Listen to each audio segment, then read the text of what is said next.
Hello! Welcome back, everyone. This is episode 109 of Clash.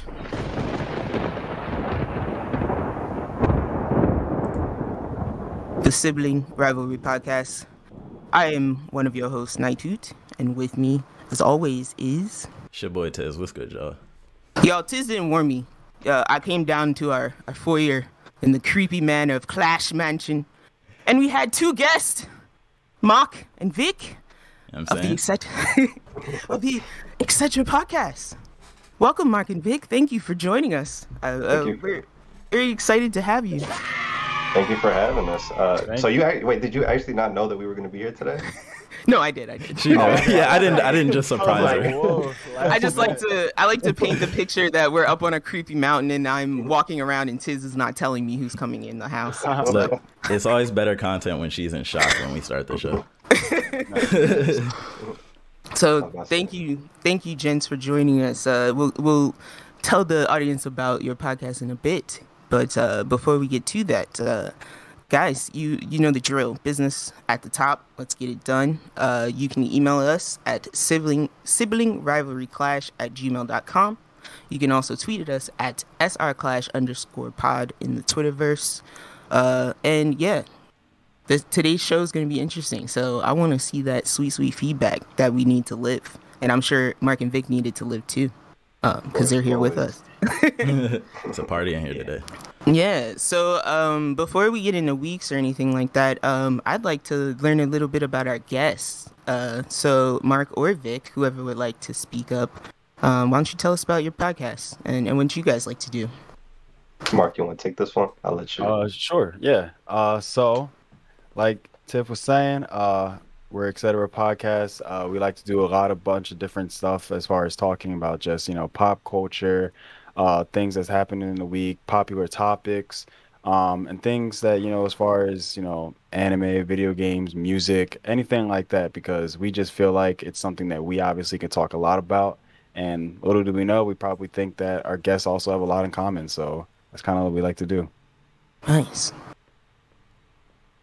And one thing I have to, pat you on the back on is, you kind of said to us, you were like, we don't have an agenda, anything, we just roll. And I was like, mad respect, because if Tiz and I did that, we'd be here till Wednesday, because we'd just be like, yo, you remember so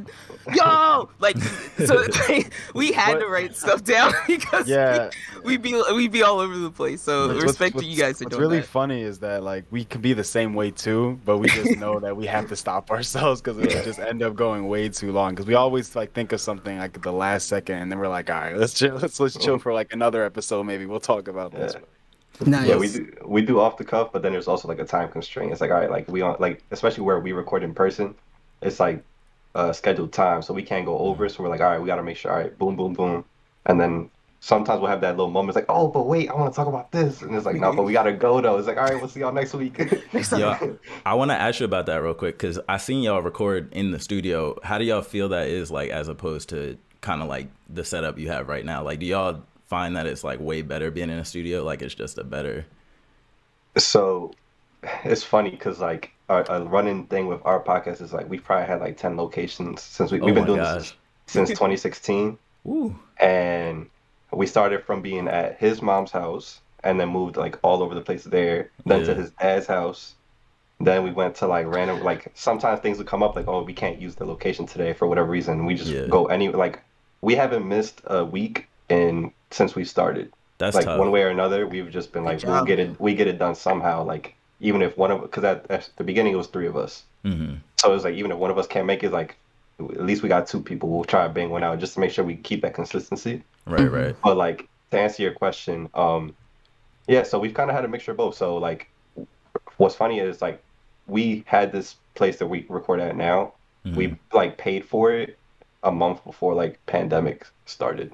Oh my so gosh. We went there once, and then that whole year happened, and we just got used to this setup. Oh no. And then just recently we got back to this spot, so we're our whole thing has always been in person, but we had a solid year where we got used to doing this and just making it work however it needed to be done.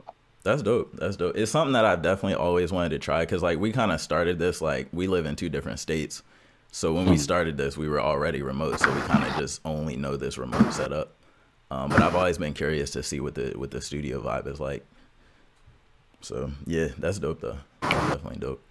I'm just glad I'm not the only one that is forced to do this out of my bedroom. Cause like I like my whole life I've been I've only ever had one bedroom, and so like I finally got like a 2-bedroom situation, and then now I'm still somehow back in 1 bedroom. So I'm glad that I'm not the only one hustling like this. I feel like I need to put a bed behind me, like to match everybody else. You know what I'm saying? Take a picture of your bedroom and then put that Crop as it your in the background. background. There you go. I'm gonna do that for sure.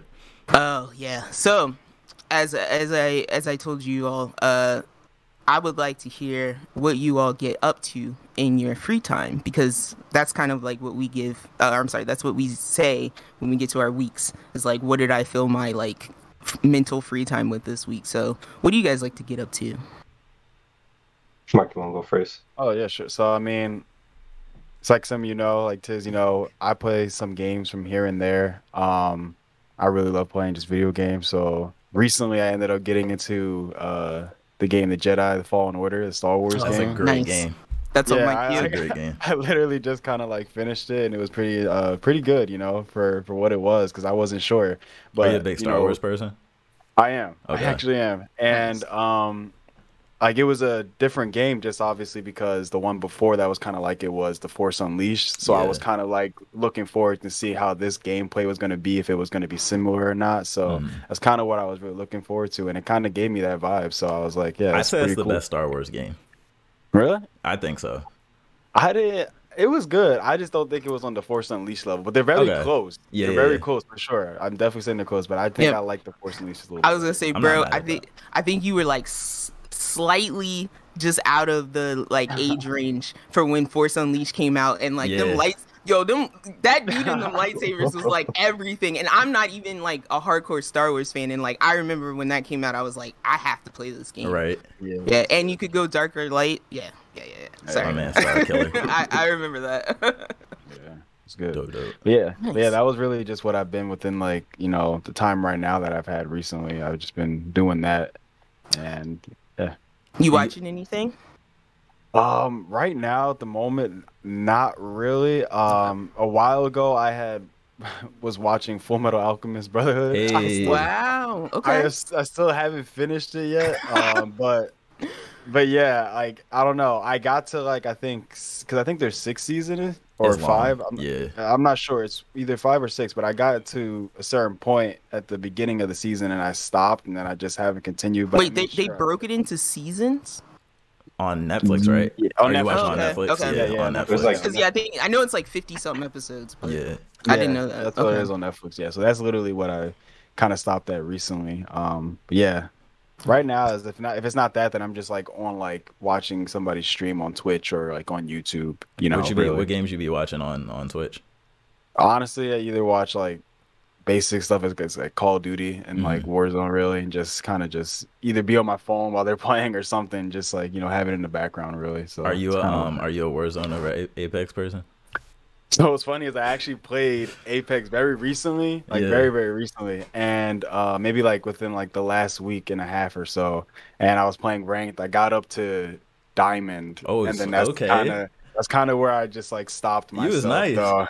Yeah, I kind of stopped myself because I was really almost in a way solo queuing through the whole way, you know, Yeah. having like 2 randoms. Yeah. Sometimes I played with Smooth, sometimes I played with some of my other friends. Kurt's a But fiend then for eventually- Apex.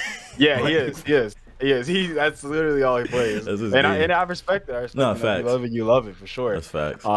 But yeah, I was always more into Warzone, but then like I felt like with Warzone it was more of, you really needed to have like friends to play with to make it kind of fun. Yeah. I felt like Apex was a lot more easier to kind of just get into, play, and just be by yourself. So I Right. played that for a little bit. Like I feel said, got to Diamond, then at that part it just got a little bit too intense and too hard, and I was like, I don't feel like getting this deep into it. So I was like, let me stop myself here. It got sweaty. And It got super yeah, sweaty. it got a little too sweaty. So I was like, let me just stop here. I feel that. I feel that for sure. That's what's up. Yeah. Nice. Please at least tell me you checked out The Mandalorian as a Star for Wars sure. fan. Okay, perfect. Yeah. I've been beating Tiz over the head with this for I'm like a gonna year. get to it. I'm gonna watch it. I swear I'm like, to God. bro, this is just Samurai Jack and Star Wars. Like, I'm I don't gonna know watch how to make this better for you. I'm gonna watch it. I'm gonna watch it. But yeah, nice. Appreciate that. I have to ask this one question before we move to the next person, because this kind of gives me an idea. You know, what's your favorite movie or a movie that you would like put on to enjoy?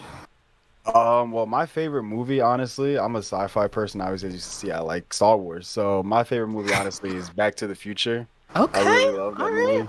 Respect. It's just one of my favorite classic movies that I like to watch, you know. Nice. What's up? All right, Vic, what's up? Yeah. Tell all us right, what's up. So I'll go into my, but before I move into my stuff, I'm gonna say because I seen like Mark was just like, oh, like I reached diamond, whatever, and you're like, oh, like he was nice. I'm like, you know how there's people out there that like you said like with sports, it's like, oh, they're athletic, like they're so athletic that they could play pretty much any sport and it'll work well. Yeah. That's Mark with video games. Like it don't matter Okay. what you give him, he's at least above average minimum, like for whatever reason. So Yeah. like. I respect that. Yeah, I don't know what it is, honestly, but like ever since I was kind of younger, like I just was able to adapt really fast to how games are and just kind of like learn and get good at them. I that hand eye. really don't know why. Yeah, Got that it's good just hand eye. always been that way. People would notice it, and I'm just like, yeah, I guess you're right. I guess I have like gotten used to this very quickly and just get good at it. I don't know. You play Well, you're a blessing, because me having to play with some of my other friends, I'm like, they'll be like, let's play Mario, and I'm like, no. No. I was like, you don't realize how much suffering it is for me to play with you. so they And there's probably some at least people like enjoy that, playing yeah. with you. Yeah, there's some That's funny. people like that. Yeah. I can say that because she ain't listening to this podcast, so There you go. Never know. no. Nah, pulling up to this man with like, oh, let's just play something. It's like, fun. Like, let's play some Smash. It's like he's just like, all right, like Hey. I'll let y'all play because it's not gonna be fun if I hop on. Like, Yeah. just let y'all go. Or some Ninja Storm or something. It's like y'all just go ahead. Oh, and have no. fun. Oh man, Yeah, it's Not- like that. Not the Nins hustle. I'm not mad at that. At But all. to get into to my week, this week it's been like a little bit busy for me. So I was lucky enough to like start a new job. So like that's where Nice. a lot of my focus has been at. I'm happy because it's like a gaming related job, so I'm like I'm not bored at all. Let's But give you Oh, that's what's up. That's awesome. there you go. let's give you one of those. Yeah. And then actually, I mean, do you guys stream at all? Do you guys like either you guys stream We or try. We're getting YouTube. there. I think we're working on it. Yeah. okay? I do 'Cause I'm YouTube. gonna try because related to the job, I'm gonna try to hit you out with something for that if y'all are interested. I'll let you know outside though. But for my week, for the most part, I was just focused on that. I was adjusting to like because it's all work from home, so like my schedule is just so strange. But in terms of like my free time, I tried to stream this week, like a little bit of Warzone after like a long hiatus because of their whole mess with their Yeah. lawsuits and whatnot. I'm like, let me cool off this. I But was right there with you. yeah, but then yesterday, which is funny because I one thing with me is like it's hard for me to sit down and watch shows like that. So like there'll be some points in times where I just like everybody's hype about some show and I'm like not even on it. I'll be so late with it. For example, yesterday I was doing some work for like my job and like just some personal stuff. And I binge watched like a good 8 episodes of Demon Slayer because I'd never watched it yet. And everybody, and I feel like I'm late to the party, but I was just like going ham. I'm like, I'm already halfway done. Like, Yeah. what the heck? But yeah, that's kind of what my week has been like for the most part. How you liking Nice. Demon Slayer so far? I'm liking it. I'm liking it.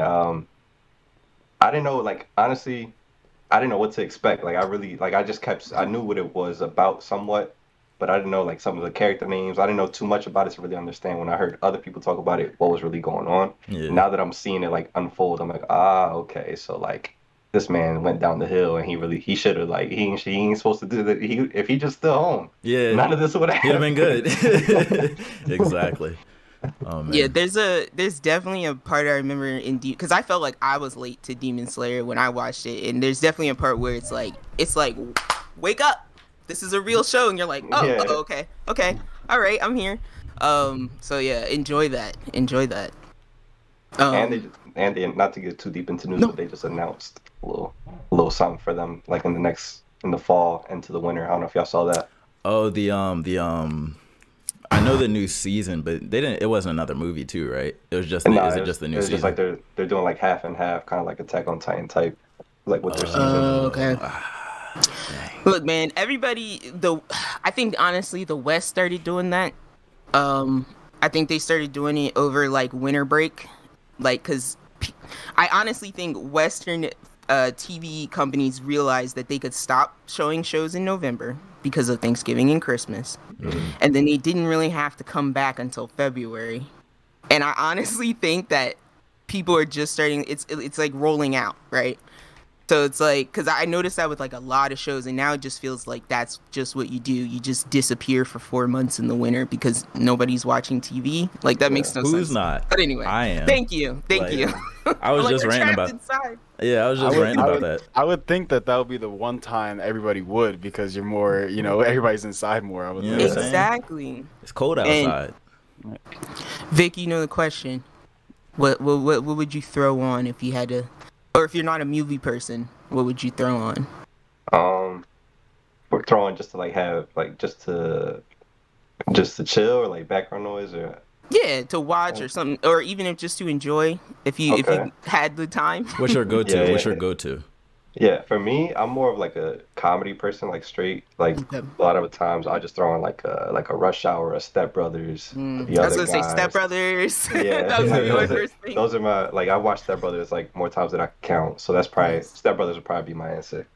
Nice. I'm a little bit older than you guys, but I'm like, for those that remember Anchorman, I'm an Anchorman head. I remember Anchorman. Oh yeah. Okay, I was like, when it comes to comedy, I was an Anchorman head. So that's funny. It's all good. That's Will Ferrell too, right? That's Will Ferrell. Yeah. Okay. Will Ferrell's hands are everywhere. He's in every comedy. It's it's Talladega Nights, Anchorman.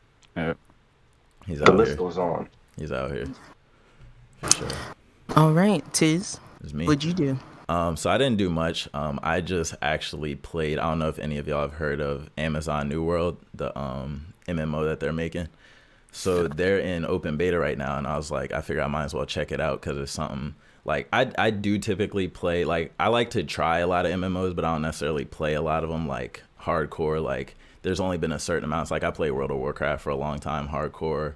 I played Final Fantasy for a long time, hardcore. So just here and there, there'll be like different ones that I'll latch onto. But I figured I'd try out the beta, and it's actually a pretty decent game. Like, I think the thing with this one is like Amazon's been trying to make games for like a while now or whatever, but it doesn't seem like they've been able to make like a hit really, for whatever reason. Like, most of the games they make either come out like critically bad, they get bad reviews or whatever, or if it's like an online game, the servers will get shut down or something. Sorry, that pop-up just threw me off for a second, the unlimited minutes thing. The servers will get shut down. Like, I think there was a game, Crucible, that they made that they just kind of pulled out of nowhere. So they have this kind of bad track record when it comes to games. So I just think it's interesting that they're now taking the MMO approach. And kind of just some pros and cons about the game. Like, they have, I think they're gonna have like a really strong community, I guess. Like, and the game's gonna be very, what's the word I'm looking for? Like, postable. Like, it's gonna be very memeable and stuff like that, which I think is gonna be good for it. Because there's this feature which I don't think, and I've talked about this before on here, but I don't think that any other game has had, where it's like, you know how in like Call of Duty or Warzone, when you kill somebody, you can kind of hear their death mic or whatever.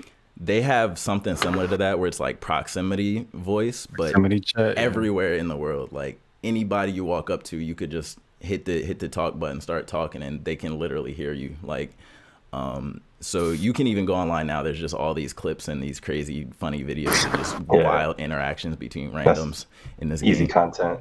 Yeah, exactly. So I think they might really have a hit on their hands with this one. That's really the main feature of note. Otherwise, like, it's kind of your typical action game. Some cons, I think, right now, like, the map is giant, which that isn't the bad part, but there's no like really easy way to get around the map right now. It's like kind of you just kind of gotta walk everywhere, and there's not really a sprint feature in this game, which I thought was kind of weird. It's like so you know how PC games sometimes will have like a toggle for like walk and run.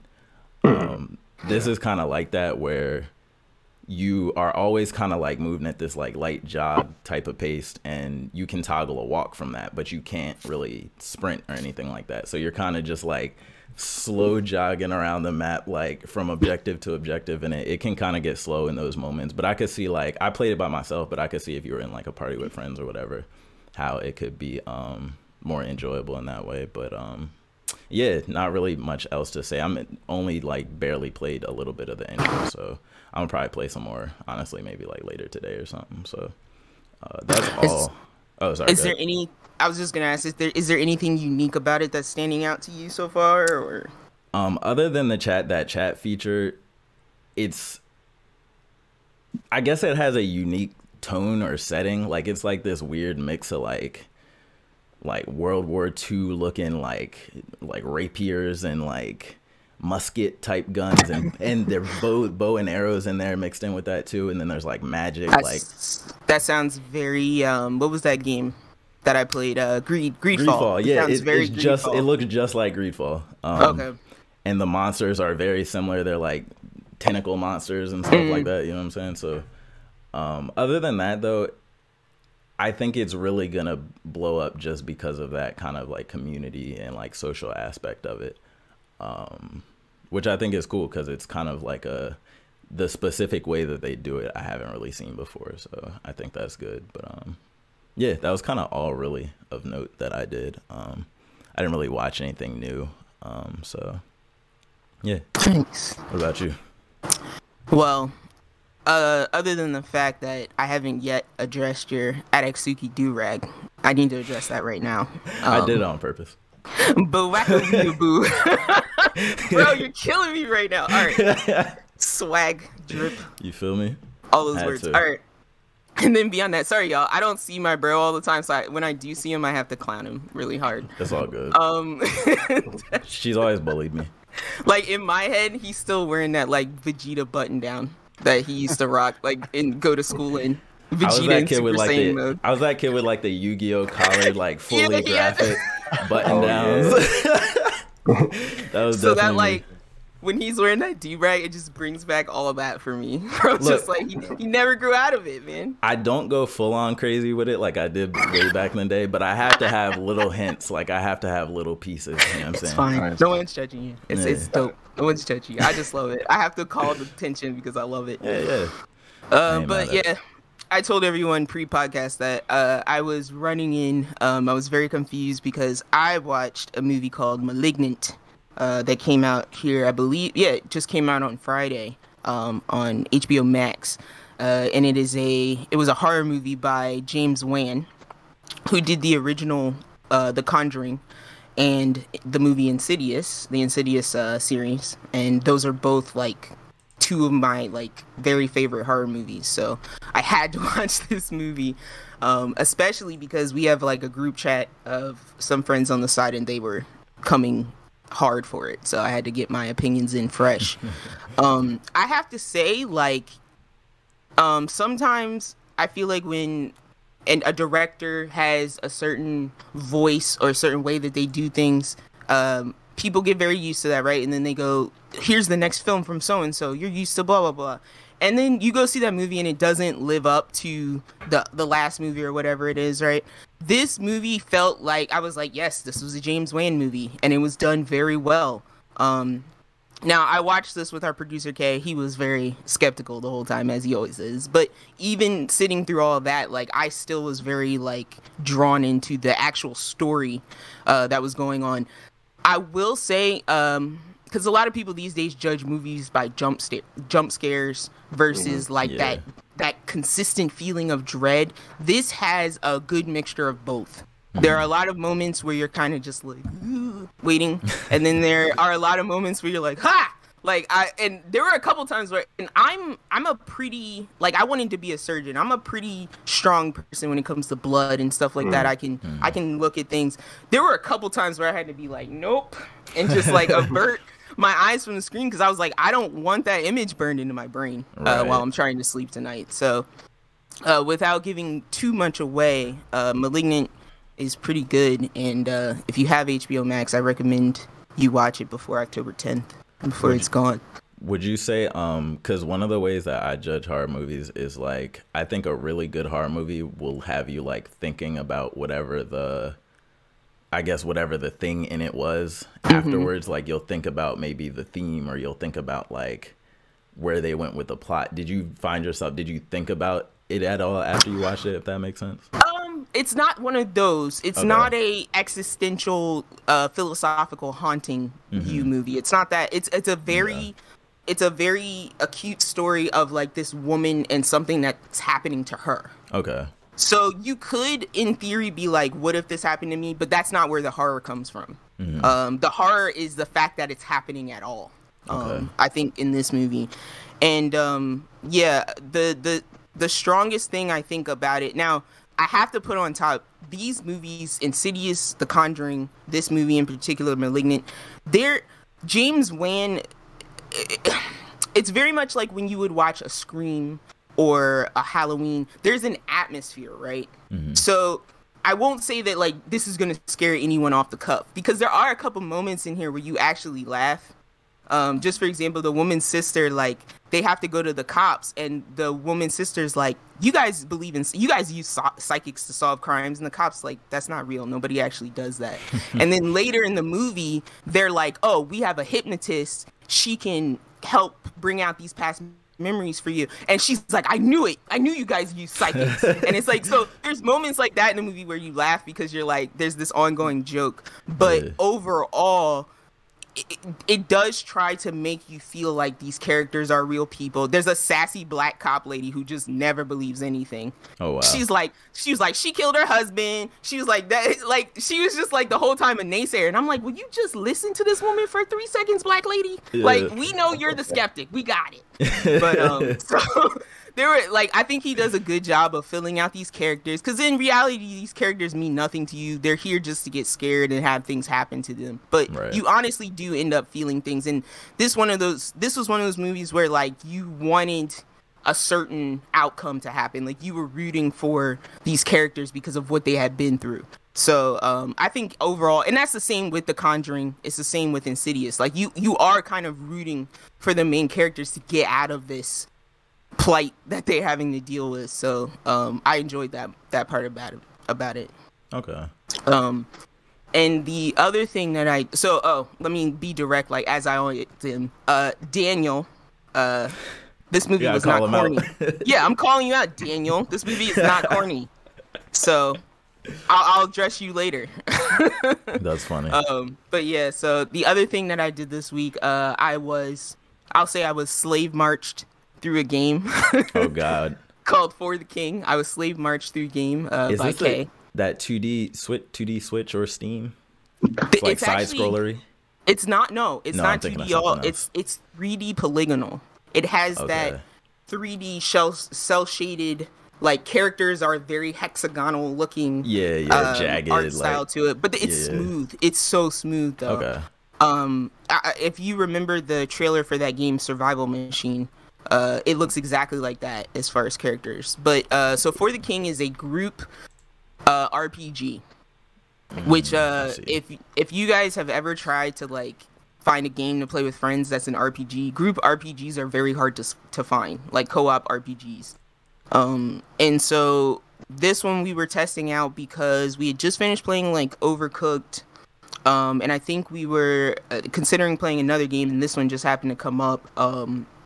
And it's 3 players max, and I think you can play 1 player minimum.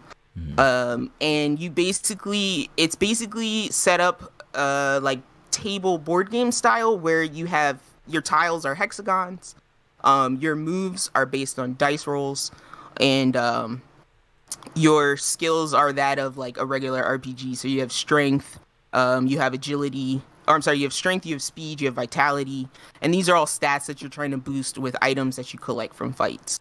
Okay. And the overall arcing mechanism in the game is that there are dark entities creating chaos across the land, and then there's also these entities called scourges. And so you have like a chaos meter and you have a life meter for your whole party. And as you're playing in the overworld, which is when you're not in a fight and not in a dungeon, so you're just moving across the map, chaos accrues as time passes. So you get, at least we're playing in normal mode finally, because we've been playing in baby mode for days because normal mode is so hard. And the game at launch or at opening of the game, it's like there's a modal that pops up that's like, this game is hard. Okay, and we need you to acknowledge this before you click the OK button. And so sign a waiver, and you might hurt yeah, yourself. It feels like that a little bit, but yeah. So chaos accrues, and your goal is to kind of get from city to city, fight creatures, get into the city, take quests to reduce chaos, and kind of stay alive. Now, the chaos affects the land by making enemies' health increase by it's like 225%, something crazy like that. It raises shop costs for all your materials, and it generally just makes fights harder. So if you try to just ignore chaos, you're not going to be able to play the game. It's gonna snowball. It becomes unplayable. Yeah, like enemies are hitting you for like 125, right? And like you have to get to level 5 to even get like 52 HP anyway. Like it's crazy. So we were playing in apprentice mode. We got all the way to what we thought was like the end boss, and we were 2 levels. So they were level 10, and I think we were level like 12 and 13. We got destroyed on easy mode. Jeez. We went in with like 5 heals each. We were like all prepped, and just got massacred. I wonder why it's like that. Like if that's intentional. Like yeah. So I'm thinking. I was playing with someone who likes to again like rush the boss. Okay. And I don't think that's the goal. I don't think you gotta build up. Like I think you gotta like the idea is to like play it slow and fight your way across the land. But it's been pretty freaking addictive. I think we pretty much have played that game this entire week. Nice. And yeah, we've like played with 3 players, like had someone carry a second player to try and keep them alive. That just made it harder. How do you feel? How do you feel like the I guess like the barrier to entry is like? Because I've tried to play co-op RPG specifically with people, and the mechanics were like so complicated that they would get bored. Like, how do you feel the entry is? It's funny you mentioned that because I actually was thinking about that, and I think it's very easy. It does a lot of stuff for you. Okay. So like your rolls on your movement turn had just happened at the beginning of your turn. The tiles are, when you go to click on the tiles to move, the numbers count out. So it's like 4, 5, 3, 2, 0, and it tells you where you're gonna run out before you go. Okay. Equipment is very, I would say it's like heavily labeled in that it's like, if you pick up a bow, there's gonna be like eyeball symbols all over it. You know, this needs awareness for you to even use this bow. Or if it's a heavy sword, it's gonna have big strength arms. You know you're gonna need strength. It's very visual and like stand out, like in how it displays things and stuff. Yeah, and it's pretty. What we found so far, that so like my character right now is running on awareness because I like to stab people with poles. So,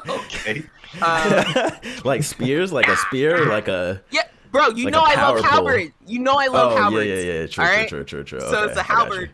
I got a halberd situation going on. Nice safe distance, you know what I'm saying? So my awareness stat is at 84, which means my accuracy percentage for that weapon is 84. Okay. So I think it's pretty easy to pick up. We were actually thinking about like pulling you in at one point. Yeah, I'm to with see if that would make it any easier. I'm with yeah, and I think he could. I think you could pick it up pretty quickly because I'm dumb. You know, I play games all my life and stuff still won't make sense to me, and I'll just keep playing. And I've been able to figure it out. So is it on y'all on Steam? Yeah, we've been playing on Steam. It's also on Switch. For those that might be interested, because I thought about picking it up on Switch. I just don't know if you can play crossplay. The thing, I don't know if it's local co-op. I don't think there's any local co-op in it. I don't think there's any crossplay. So whatever system you get it on, whoever you're playing with, I think has to be on the same system. So I would have to get on Steam if I play with y'all. Yeah, most likely. So yeah, that was pretty much it for my week. That's solid. You trying to slide into some news? We sure will. Sure.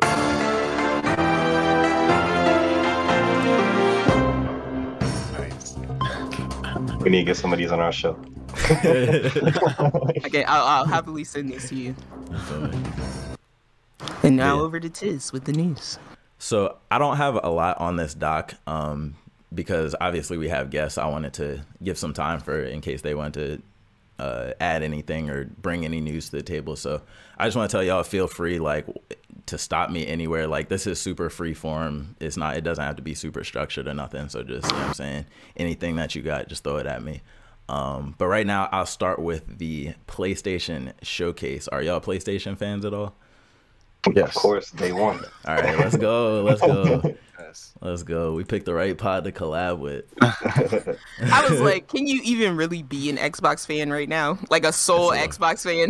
Yo, guess what though? They about to have Elder Scrolls 6 exclusive. It's gonna be on PC too, but that's one thing they did good though. My fault to but you good. But they like I forgot who they acquired, but it's just Bethesda. They basically got a whole library. Yeah, Bethesda. They got that whole library of stuff that's just gonna help them out for sure. And I think they said all future Fallout games were gonna be exclusive. That game Starfield, that space game, is gonna be exclusive. And now they just announced that Elder Scrolls 6 is gonna be exclusive. So I'm like, that's kind of a big hit because I love Skyrim. Like I love Skyrim.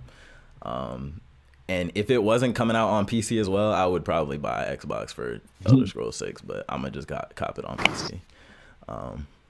But yeah, I'm gonna just kind of go down the list, and like I say, if y'all have any extra input or anything, just stop me. That's usually how I do it. So these are kind of the games that were announced. It was a lot of big titles. I was actually surprised. This is Sony's kind of like, I guess I'm sorry, Tiz. I also want to tell our guests, feel free to interrupt and say don't care, because I do that often too. Yeah, that's fine. That's fine. But this is kind of like their E3, like, because they won an E3, so this is like their big summer reveal of the game. So first up, this was a big one, Star Wars Knights of the Old Republic remake. Knights of the Old Republic was a I guess like a cult classic, you would call it. I know a lot of fans of it. I know 2 other friends of mine that are personally super hyped for this. How do y'all feel? Are y'all familiar with So Mark, I know you are. Yeah, I'm familiar with it. I never actually, if I'm being honest, played it. At that time, like I just wasn't like, I guess, that knowledgeable of it and didn't like play it at all really. But I have seen like and heard people talk about it, and I've seen like cutscenes from it. And it looks like really like dope, like you know, like.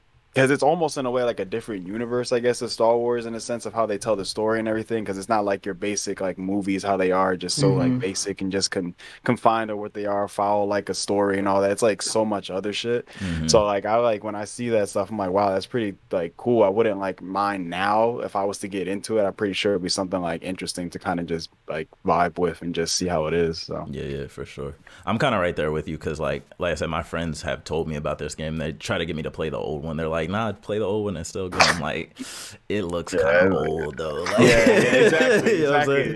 Yeah, so exactly. this, I'm kind of hyped to like give it a try now and see what the hype is about. How do y'all feel about like these game remakes in general, like that have been happening a lot?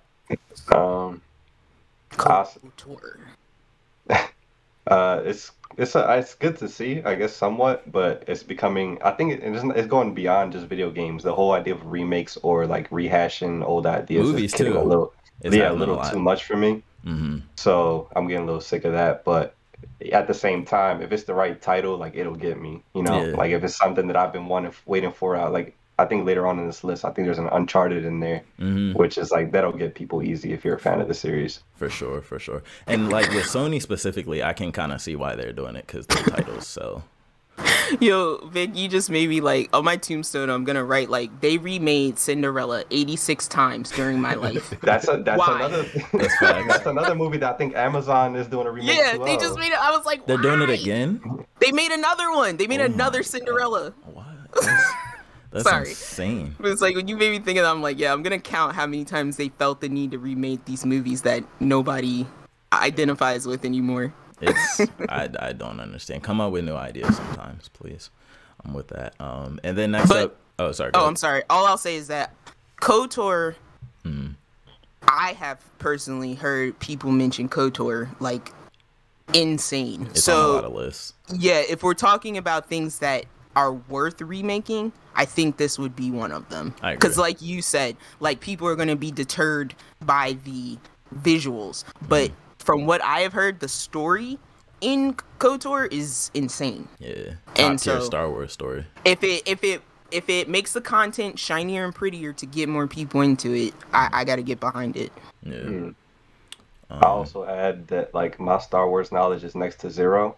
So only thing I have of it is that I remember Mark got me to get I think one of the Battlefronts on PS4, and we played it for Hey. like a month, and then never went back. Never seen any of the movies, which I'm probably gonna get crucified for anybody who's a diehard. It's fine. But We're not gonna No, crucify you you're for that. fine. Yeah. No, Vic, one of the things I like to brag about is like I'm not a Star Wars fan. All of my Star Wars knowledge is passive. And so that's what I like to like show people, like this is just me being peripheral. Like our older brother is obsessed with Star Wars, but not even really so much anymore. And so I'm like, this is all just like passive knowledge from me Other listening people. to other people freak out Exactly. about it. that's the only reason why I know characters and things like just because I've heard other Yeah. conversations, like, but Yeah. that's about it. I'm with So that. that's Yeah. why that's why I had to throw in that don't care for that for that first game. I'm like easy. I'm not mad Because at I'm like, I tell people Yeah. all the time, I'm like, I'm a Trekkie. I'm a Star Trek nerd. And so, like, I'm, like, not even Ew. into Star Wars like that. But, like, I have to go on the Trek side. For me, it's always just been about like just the idea, I guess, of like lightsabers and sword Lightsabers fighting are in space cool. and stuff. Like, so to me, it's not the Star Wars name or anything. It's the right, like, I gotta see the right concept or the right preview of something, and then I'm like, okay, that fulfills that fantasy of that I had in my head. Whereas like a lot of the early movies to me, I always felt like kind of didn't, like there wasn't enough of, I guess, what I thought there should be in a movie about wars in space, you know what I'm saying? Like, so that's always been my thing. I have like, I guess, a love-hate with Star Wars in that way, but I tend to, I think, like the video games more so than the movies in most cases. And I also like Clone Wars. I don't know if you're a fan of that too, Mark. Yeah, I've seen a little bit of it. I didn't get like all the way through it, but yeah. Okay. Especially the 2D one. Shout out 2D Clone Wars. It's fire. And then moving on from there, so they announced a new IP called Project Eve, and they kind of showed off a little trailer. And to me, it kind of looked like a, how do I describe it? I don't know if y'all ever seen that Metal Gear Solid Raiden game where he was like a cyborg ninja type of dude. Yeah. This game kind of reminds me of that. It's like a sci-fi, like, That game was insane.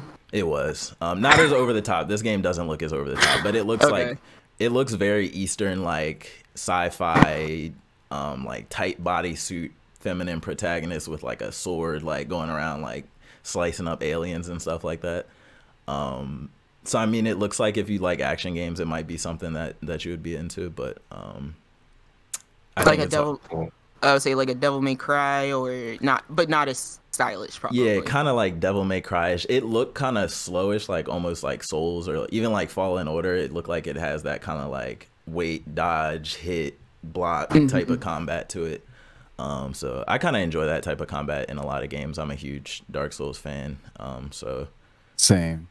yay, let's go. I will say, oh, go ahead. No, you I'll first. let you go. Just from looking from the like, I'm looking at the link in the cover for like I guess the trailer. Yeah, yeah. Just giving up. What's the? I'm. Is it Ghost in the Shell, the movie that like Scarlett Johansson did the movie for whatever reason? Yeah. I know it's probably not related, like similar at all, but like the cover is giving off what that movie should have been. Those I don't vibes. know It I can that. does, see that. I can see that. it does have those vibes. Yeah. I want to say that Ghost in the Shell has like a specific genre name. Like they don't just call it sci-fi, but I can't think of it right It's. now. But I would not. No, it's not cyberpunk. Is that dystopian, cyberpunk? dystopian. I Yeah. don't think it's. Maybe it's I don't know. I can't think of the word. But yeah, shout out to Project Eve. That doesn't even sound like it's gonna be the real title, if I'm being honest. Then this next one I'm actually kind of hype about because I'm a Borderlands fan. So Tiny Tina's Wonderland, the next Borderlands game, is actually a spin-off of the it was a Tiny Tina DLC from Borderlands 2 where you went into like a Dungeons and Dragons board game, but with your Borderlands characters. And seems like it's going to be kind of a whole game in that style. Now at first I thought it was going to be like a melee only Borderlands, which I thought would have been like super dope, like because that would be so different. But when I watched the trailer, I was like, okay, it's still guns. It's just Borderlands, but in I guess a more fantasy setting, but with guns. So if you're a Borderlands fan, you know what I'm saying, that's something to get hype about. And it looks like they have a launch date on that one for March 25th, 2022, which is not too far out. Are either of y'all Borderlands fans at all? So I'm actually not really. I don't know. For some reason, for me, I don't know what it was. Like Borderlands was very hard for me to get into. I don't know why. To me, I just probably The the art humor. style is really, man. Maybe the humor, but like the art style is very unique, and I Yeah. think that's very cool. But I don't know, something about it just like it didn't like really attract me that hard or bring me in. So I feel I never that. really got into Yeah. it that much. And I'll say for another game that like I would say Smooth got me into of just he was like, yo, like you got to get into Borderlands, and I Yeah. bought three, played it for a little bit, and I rock with it for sure. I forgot what I was about to add to that though. Damn, I'm sorry. It's I'll all let you know. good. No, it happens. Just stop me if it comes back up. Borderlands destroyed my eyes. Why you say that? I felt like I couldn't see anything in that Really? game. I couldn't pick, like I couldn't see stuff when it would be on the ground to pick up. I'm like, but yeah, I felt like I came to Borderlands a little Contrast. too late. But I think Yeah. if I played it when it first came out, I probably would have liked it a lot more. If it would have came out in the era when we were still playing like couch co-op stuff in the same house, I feel like Yeah. we would have been kind of into it. Yeah. But my thought came back to me. I was gonna say I watched more Borderlands than I did like play it. So like I Okay. remember that back in the day YouTube, this person actually passed away, unfortunately. Yodi Slayer was a Oh. big like R.I.P. Borderlands YouTuber. And then I was also gonna say the movie itself I'm excited for as well. Like Mm. I don't know, like I just want to see if it's gonna actually turn out half decent because usually movie adaptations Video of game movies. a lot of are just like not where it's at a lot of the Yeah. time, but it seems like they have a decent cast, and I want to see like what they do with Borderlands because there's a lot of comedy in it, and I'm I don't curious know. to Yeah, I want see, to see how well they'll do.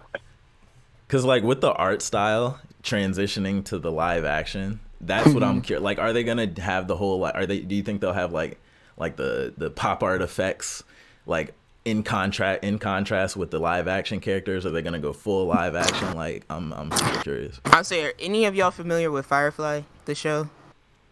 I don't think Firefly. so. No. Because Firefly was a little old for me, so that's why I was like, you guys might not know it, but Borderlands always gave me Firefly vibes, and Firefly was like a very successful like show that people loved, but it got canceled, and then it got a movie, and then people hyped the movie, and so it has that same voice and feel that Borderlands does. So I think if they rock it like that, I think they could go somewhere with this.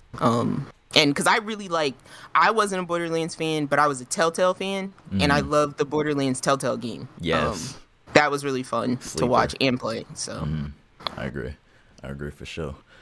And then this next game, I'm personally super hype about it. I wasn't as much at first, but now that I've seen this, people are calling this for the anime fans, people are calling this Isekai the game, because essentially what it is like you're this girl who she's in a city. I guess she has like a kind of rough life. In the trailer, you see her getting like beat up by some like random people on the street or something. I don't know the context of it, but all of a sudden she's like, I think she's in a museum or something, and it's like a flash or something happens, and she's all of a sudden in this different like world. And there's this thing on her wrist that's like talking to her. And I guess it's kind of like she's gonna have to figure out why, and she has these like magical powers and stuff that she's like trying to get used to. So it just seems like a pretty cool concept, and it seems like one of those things where it's like she's gonna have to figure out why she's in that world, how she got there, what's all going on, all that type of stuff. And the thing that really stands out to me about this is like the movement. The movement looks really like fluid and kind of fast and crispy. And I love games with good movement. So, as an ethnic podcast, I have to say I like that this character is Black girl. ethnically ambiguous. No, I'd say ethnically ambiguous. Yeah, Like yeah. I wouldn't even necessarily say that she's black. She's not white. Yeah. yeah. Sorry. I feel that. Sorry, guys. Look, guys, pin me to the wall. I'm a Nathan Drake diehard, so pin me to the wall because I love Nathan Drake. So, and he's the whitest white man you know. So, but I'm just saying, like that was refreshing. Yeah, nah, I'm not mad at you. So, that's a Square Enix game, too, yeah. by the way. So, shout out to them for constantly trying different things with their games. Yeah, I have to say, just to speak to you, because I forget who made the point earlier, but as far as telling stories and things and not repeating the same things, like I think sometimes that we forget that storytelling is escapism too. Yeah. Because I feel like video games got really obsessed with realism for a while, and it's like, how real can we make things? And I was always like, okay, make it real, but make it real in a world I can't go to in real life. Yeah.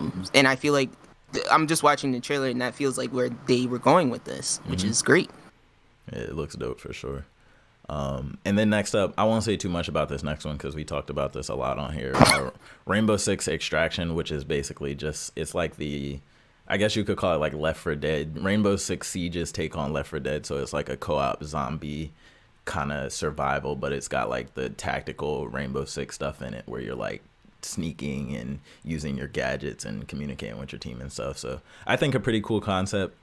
We will see how it fares as a full game because it kind of started off as like a side mode, so that'll be interesting to see.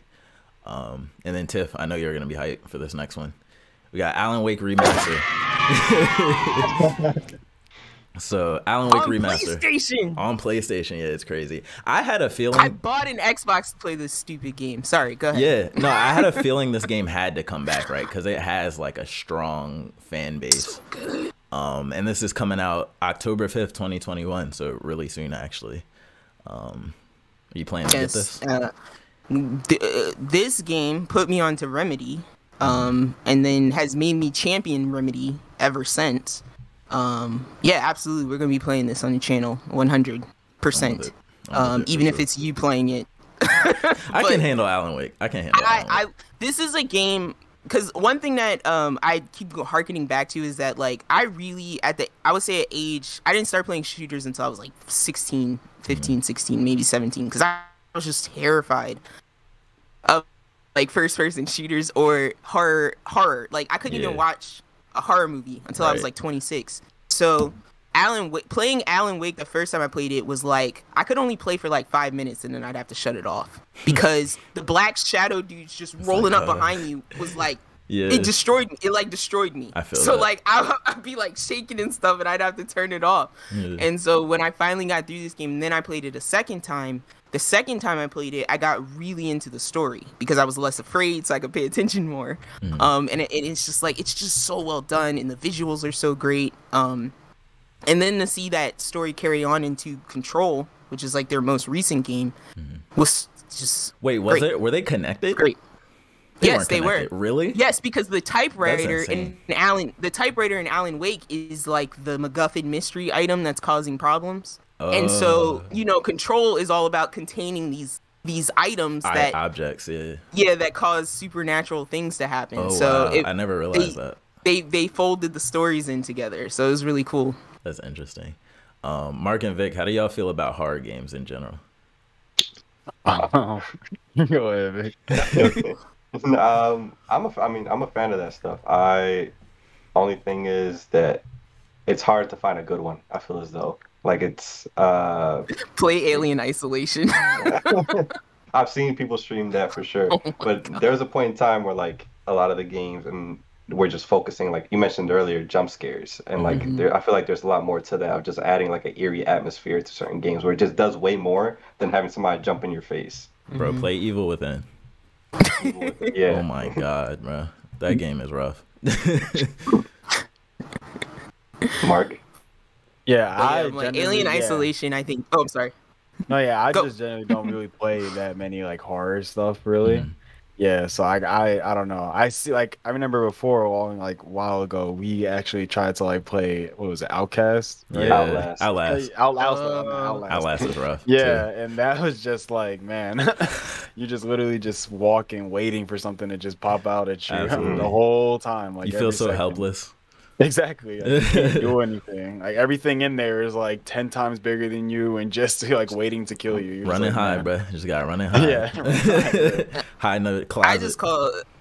I just call those heart attack simulators, right? Because you can't even defend yourself. You can't even defend yourself. It's all about just basically how well you can stay hidden and just get to that one spot that you need to go to, really. That's literally it. So shout out to the fans of Alan Wake. All of y'all can rejoice finally. And then next up, we got GTA 5 being released again. We got the expanded and enhanced edition for next gen. That's coming in March 2022. Excuse me. And then after that, we got Ghostwire Tokyo, that kind of super weird looking game when they first showed it at, I think, E3. They just showed like a trailer that had a bunch of random stuff happening in it, but you could tell it's kind of horror related. But now they kind of showed more. It's like a first person, I guess, horror, actiony, mystery, thriller kind of game. It looks like Kojima made it, but I don't think he did. I don't know who actually made it. But it's just got that weirdness about it. Did any of y'all see this trailer or anything? For Ghostwire? No, Ghostwire? I missed this one. I see this trailer. Okay. Tiff, did you see it? No, I feel like I had heard, but I think I'm confusing this with, I think it's Judgment. I think I'm confusing this with the what's the Yakuza? Right? Yeah. The Judgment game. Yeah. This is definitely Judgment. Definitely way more grounded than whatever's going on in Ghostwire. For sure. Ghostwire looks interesting though. Definitely gonna check that out. Yeah. And then next up, this one's I think gonna be pretty big. Guardians of the Galaxy game by Insomniac. So they're actually starting. Is it Insomniac? I can't remember if this one's Insomniac, but PlayStation's kind of got this whole like Marvel video game universe thing with Spider-Man. We're gonna talk about Wolverine later and Guardians of the Galaxy now that they're doing. And they're all story-based single-player games, which I think is a really good move with these type of Marvel games and stuff, because we saw how Avengers turned out. That game's gonna die soon. Yeah, I was gonna ask about. I'm like, dude, what's up with that game? I haven't heard about that in a while. Bro, I bought that game and I played it for maybe a good month, and then just there was no content, and then months and months and months and months and months, and just still no content. And it's like they're still just now fixing super basic issues that the game had when it first came out. So it's just it's a mess. I think what the thing was that got people to get it was just that it came out right when like the series of like all the movies just kind of finished. So it made people have that mindset and think like, oh, okay, I'm about to be one of the Avengers and players. I'm gonna be in this universe, and then like it just kind of just didn't give what you wanted. It was a lie. I think the issue was really that they made it this like Destiny style, like always online shared world type of thing. Like they should have just made it a single player game, double down on the story, let you switch between the characters or whatever, and that would have been cool. Even co-op I think would have been cool in that type of environment. Bring back couch co-op games, you know what I'm saying? But yeah, Guardians of the Galaxy, it's looking like it's gonna be pretty good, and that seems like it's coming out October 26th, so also pretty soon. Then Vampire the Masquerade Blood Hunt, which is kind of like a vampire battle royale. Not super a lot to say about that. It looks like I'm kind of sick of battle royales, to be honest, at this point. I don't know how y'all feel. It seems like there's a lot of them constantly coming out. Yeah, even coming out like the next, like this fall, there's going to be a couple like released, like Battlefield, Halo. Yeah. And then here's Blood Hunt, and I feel like I'm missing others, but it's a lot. It's kind of like isekais, right? It's just whatever flavor you want, you can find now. You can find a different one, yep. So I'm not mad at that. For the people who enjoy it, shout out to them. Here is a new one. And then Deathloop, we've seen over and over again, so don't need to rehash that. But September 14th, that is coming out. Kid Amnesia, I didn't actually see this trailer, so I can't speak about this one. So I'm just going to keep going. I just watched the trailer. It's just a bunch of disparate images of horrifying things. Is it really? That's it. Yeah, and it doesn't. It's spelled out like Kid Amnesia. Amnesia. Why they cut it off right there? Amnesia. I'm assuming you pronounce it Nesia, right? yeah. I don't know, but I'm assuming. Why they do? I don't know. That looks.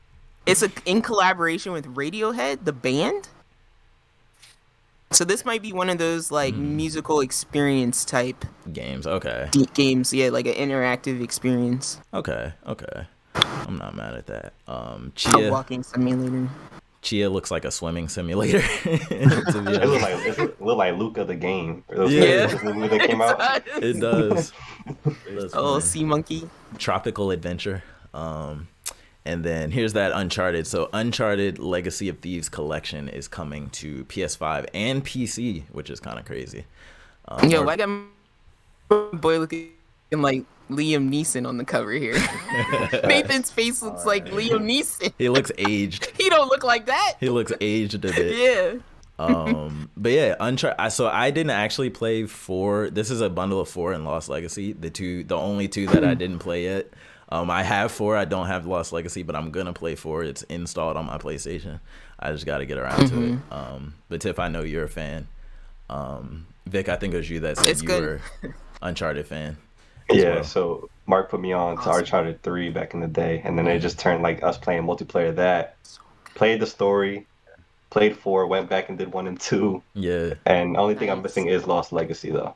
Nice, I bought the collection where it was like 1, 2, and 3. Yeah. And then I guess never. I was like, doesn't Uncharted just feel like you're playing an action movie? It's so good. Always. Absolutely. Which is also they're also getting a movie too with Tom Holland. Yep. 800 years in the making. Where do you think 4 stands? Uncharted 4 stands in the series. It's a good wrap up. I feel like it's a good way to like close it out. But 3 is just like where my heart lands at. 3 is my favorite. Not having played 4 yet, 3 is my favorite out of 1, 2, and 3 so far. So I'm curious to see how I feel after 4. 4 was terrible. Nuh-uh. Don't play it. I'm a bro. I'm a Gurren Lagann it. It ended at 3. Don't play it, bro. Listen, we had this conversation. I said, I love Uncharted more than I know. That's why anything, I'm so shocked. Okay, you guys agree with me. Tell me if you disagree with me. The first 3 games all had a sci-fi supernatural element to them, right? Yeah. Like whatever they were hunting had, like whatever treasure they were looking for had that little aspect to it. Yeah. Why did we just, that didn't happen in the 4? We just gonna take that out? Okay. I enjoyed that about the first 3. I'm just saying, like, I kept, like, that was one of the things that, like, you would get to the 3rd act of the game, and that's kind of the thing that would, like, but with this one, it was just like, oh, we're just gonna have feels. Okay. Yeah. That's what it's like. It's a wrap up, but like, other ones are just like it's every last mission was like, oh, the entire temple is collapsing. We need to get out of here now. Yeah. It's because this whatever we pulled out that we weren't supposed to is gonna kill us, or the villain is trying to kill us. Yeah, and I just personally felt like they beat my boy down the whole 4th game of like, and because I know they had this tying thread of like, you need to slow down, right? You're getting old, buddy. The 4th game just felt like they were just like coming at him personally for his lifestyle, and it's like, look, ho, you met him on an adventure, all right? He helped you get your news story or whatever it was. This is why you like him. You showed up. Yeah. And so like I just felt like that game was like a weird turn on him in a way, and then to take out the supernatural aspect of it, I was like, okay, move along. The 4th one, his brother was a big thing, right? Was it his brother? Yeah, it was his brother. Okay, I couldn't remember if they were blood brothers or like adoptive street brothers. Okay. Oh yeah, it was just somebody they never talked about, and of course, obviously, to the 4th one, they just finally bring him up. And it's like Fast Furious.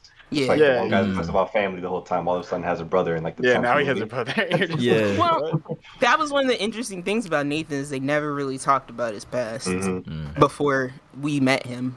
So just that one, what was it? That child sequence.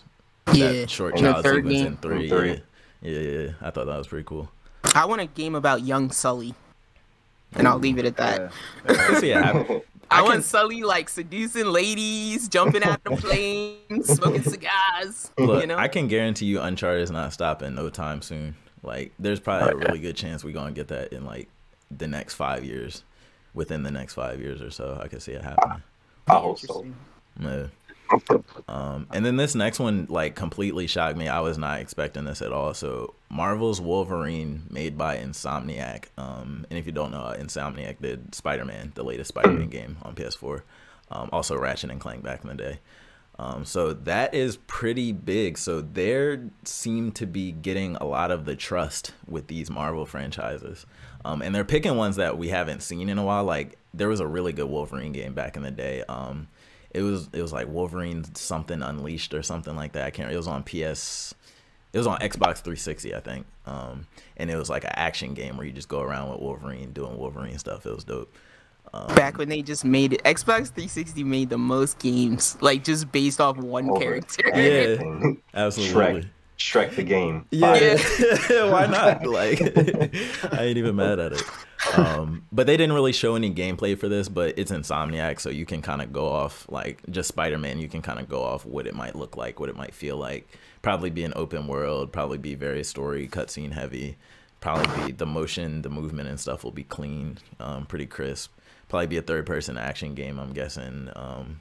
So, yeah, I just look forward to this. Is Wolverine the most explored X-Men? Yeah, he has to be, right? Yeah, Professor X so. Would be the other. Yeah, well, he would be the only other person I could probably think of. Yeah. But video game wise, Wolverine for sure, because the only other X-Men video games were all of them. You know what I'm saying? The only character to get a solo game, I think, is Wolverine. It's Wolverine. Okay. So yeah, but I'm not mad at that. I love Wolverine. I love his backstory. I actually like the movies, the Wolverine movies. A lot of people hated that second one, the Japanese one. I thought that one was fire with the samurai and stuff. Yeah, I remember that one. Yeah. It felt like it had nothing to do with anything, but it was just cool that there was. It was just entertaining. Yeah, exactly. Of course, Wolverine was standing there and the bombs hit. Man, he's the only one that could survive. Exactly. The tone of this trailer though kind of feels Loganish to me. So dumb. Like it kind of feels more like, I guess, grounded in a way, and kind of grittier, which I think is something to look forward to. Looks good. Yeah. And then next up, Gran Turismo 7. I don't play racing games, so I'm not gonna talk about this one. If none of y'all don't care, I can move on. If it ain't Need for Speed Underground, I'm cool. I was gonna say, if it ain't Need for Speed, get it out of here. And Mario Kart. I'm gonna just throw that. And then Spider-Man 2, another hype one. So Insomniac also working on Spider-Man 2. And this isn't coming until 2023, which is nuts. They should have waited a little bit. Yeah. Jesus, we're gonna forget about this. Well, did they do the launch title as well? The launch title that came with the PS5, the Miles Morales.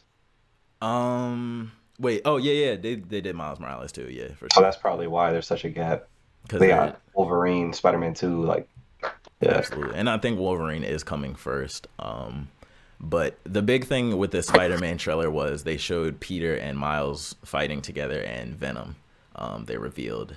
And right now we don't really know if he's going to be the villain or a playable character. I think it's going to be the thing where like you fight him, he's like the first guy you fight and now you can play as him, you know, for like the second half of the game. I think they're going to do that.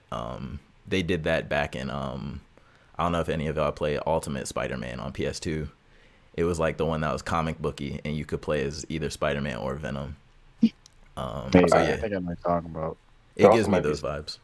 Some movie spoilers in this too. Could be why they pushing this back. I don't know. That's true. If they ever cross over. I was like, y'all giving them too much credit on time. You know they reusing assets. We are not going to sit here and pretend like they are not about to. Because when I saw the next thing we're about to talk about, I was like, oh, look at all these assets I've seen before. Absolutely. We actually got this next one way sooner than I thought, so I'll go ahead into that. Really? Yeah, it's been forever, bro. I thought it would be next E3 before we saw any gameplay of this game. I'm gonna be honest with you. So it's like a part 2. It's crazy. Yeah. I think it's going to be a trilogy when it's all said and done. But we got God of War Ragnarok. I was a huge fan of God of War, the remake that came out a couple years ago. Shed a man tear at the end.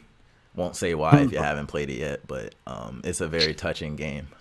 It's got a lot of like parent-child topics in it, which were very touching to me as I played through it. But they finally revealed some gameplay for this game. And it looks dope. It looks more of God of War, just kind of like, I guess, expanded, more locations, more, I guess, monsters, more interaction with like Kratos and his son. His son looks to be a little bit older, maybe. Yes.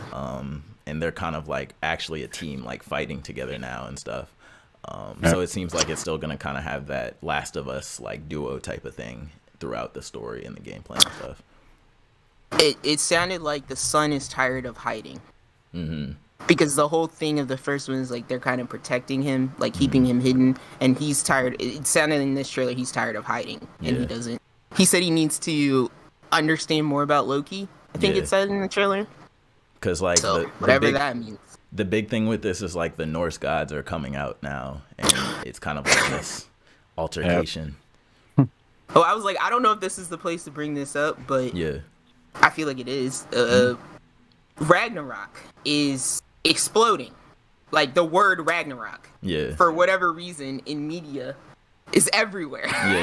And I'm like, is this the only event or microcosm in Norse mythology? Norse mythology that we can focus on is Ragnarok. That's all we know. Is that the most interesting part of That's all we know. I guess. So I was just curious if anyone else noticed that, because I'm just like, everything is Ragnarok. Mark and Vic, are y'all God of War fans at all? Like any of the series?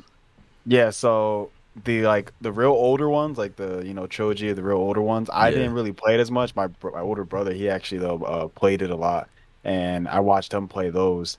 But then I got into this one, the one recently that came out, and I really loved it. I loved the gameplay, the fighting style and everything of it, because it's way different from the older one. Because the other one was like more, it was like always like more third person, but it wasn't like that crazy into fighting as much. It was really more just doing the same thing over and over again, just kind of going through the motion. It's like a hack and slash.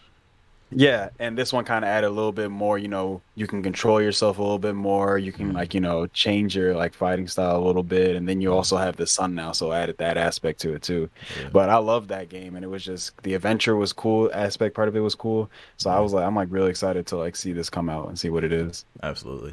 And I didn't care about the character in the old games, and the remake made me care about the character. I was like, oh wow, that's pretty impressive that you can do that. Yep. Yeah. What about for you? For me, it was kind of like the opposite. So I played the old, the hack and slash, older PSP, just playing those titles on there, and I missed out on the Fire console. And then the more recent one that I missed out on, so I'll probably have to hop on that before I hop on Ragnarok. Try it, bro. You got to. Yeah. It's a great game. Cool. And yeah, that was pretty much it for the showcase. So I think a pretty stacked showcase. I think it was good that they waited so they could really show the games, because people were expecting gameplay from God of War if they showed it again. People will be expecting gameplay from Spider-Man 2 if they show it again. So I'm glad it went well, because I like to see PlayStation win. And then we only got one more news story on the dock. So Stone Ocean, JoJo's Bizarre Adventure, the next season that is coming to Netflix, has a release schedule now for Netflix. I was trying to see what you had on your shirt there. Now you're Stop platinum. Yeah.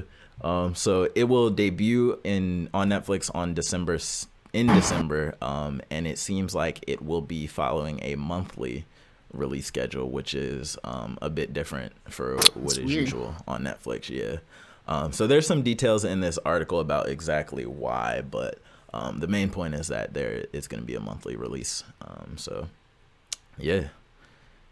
Do you think that means monthly as in a month's worth of episodes, or one episode a month?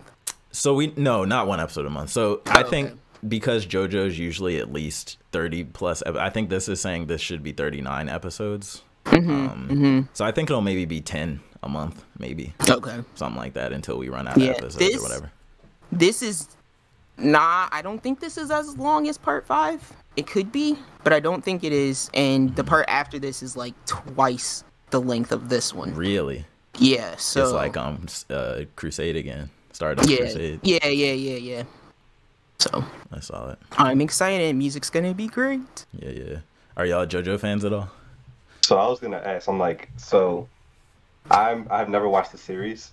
Oh man. Only my introduction to it was so in high school, my senior year, I had a computer science class, but that was at it started before everything else started. So I had to be there at 7 a.m. and that's all those kids would talk about. And I and I had no idea what it was. I would just be listening in like, yo, like I don't know, like stands, and I was like, I don't know what this is. Throwing the vocabulary at you. I'm gonna ask you to try and explain to me, or at least sell me on the show, so I can give it a watch. Tip this you. Oh my god! Tip Oh this my you. god! This My you. dream. No, just kidding. It's funny you say that because that was also my introduction to JoJo. Was a podcast that I listened to. They would talk about this show, and I'm like, what are they talking about? Like, it sounded so wild.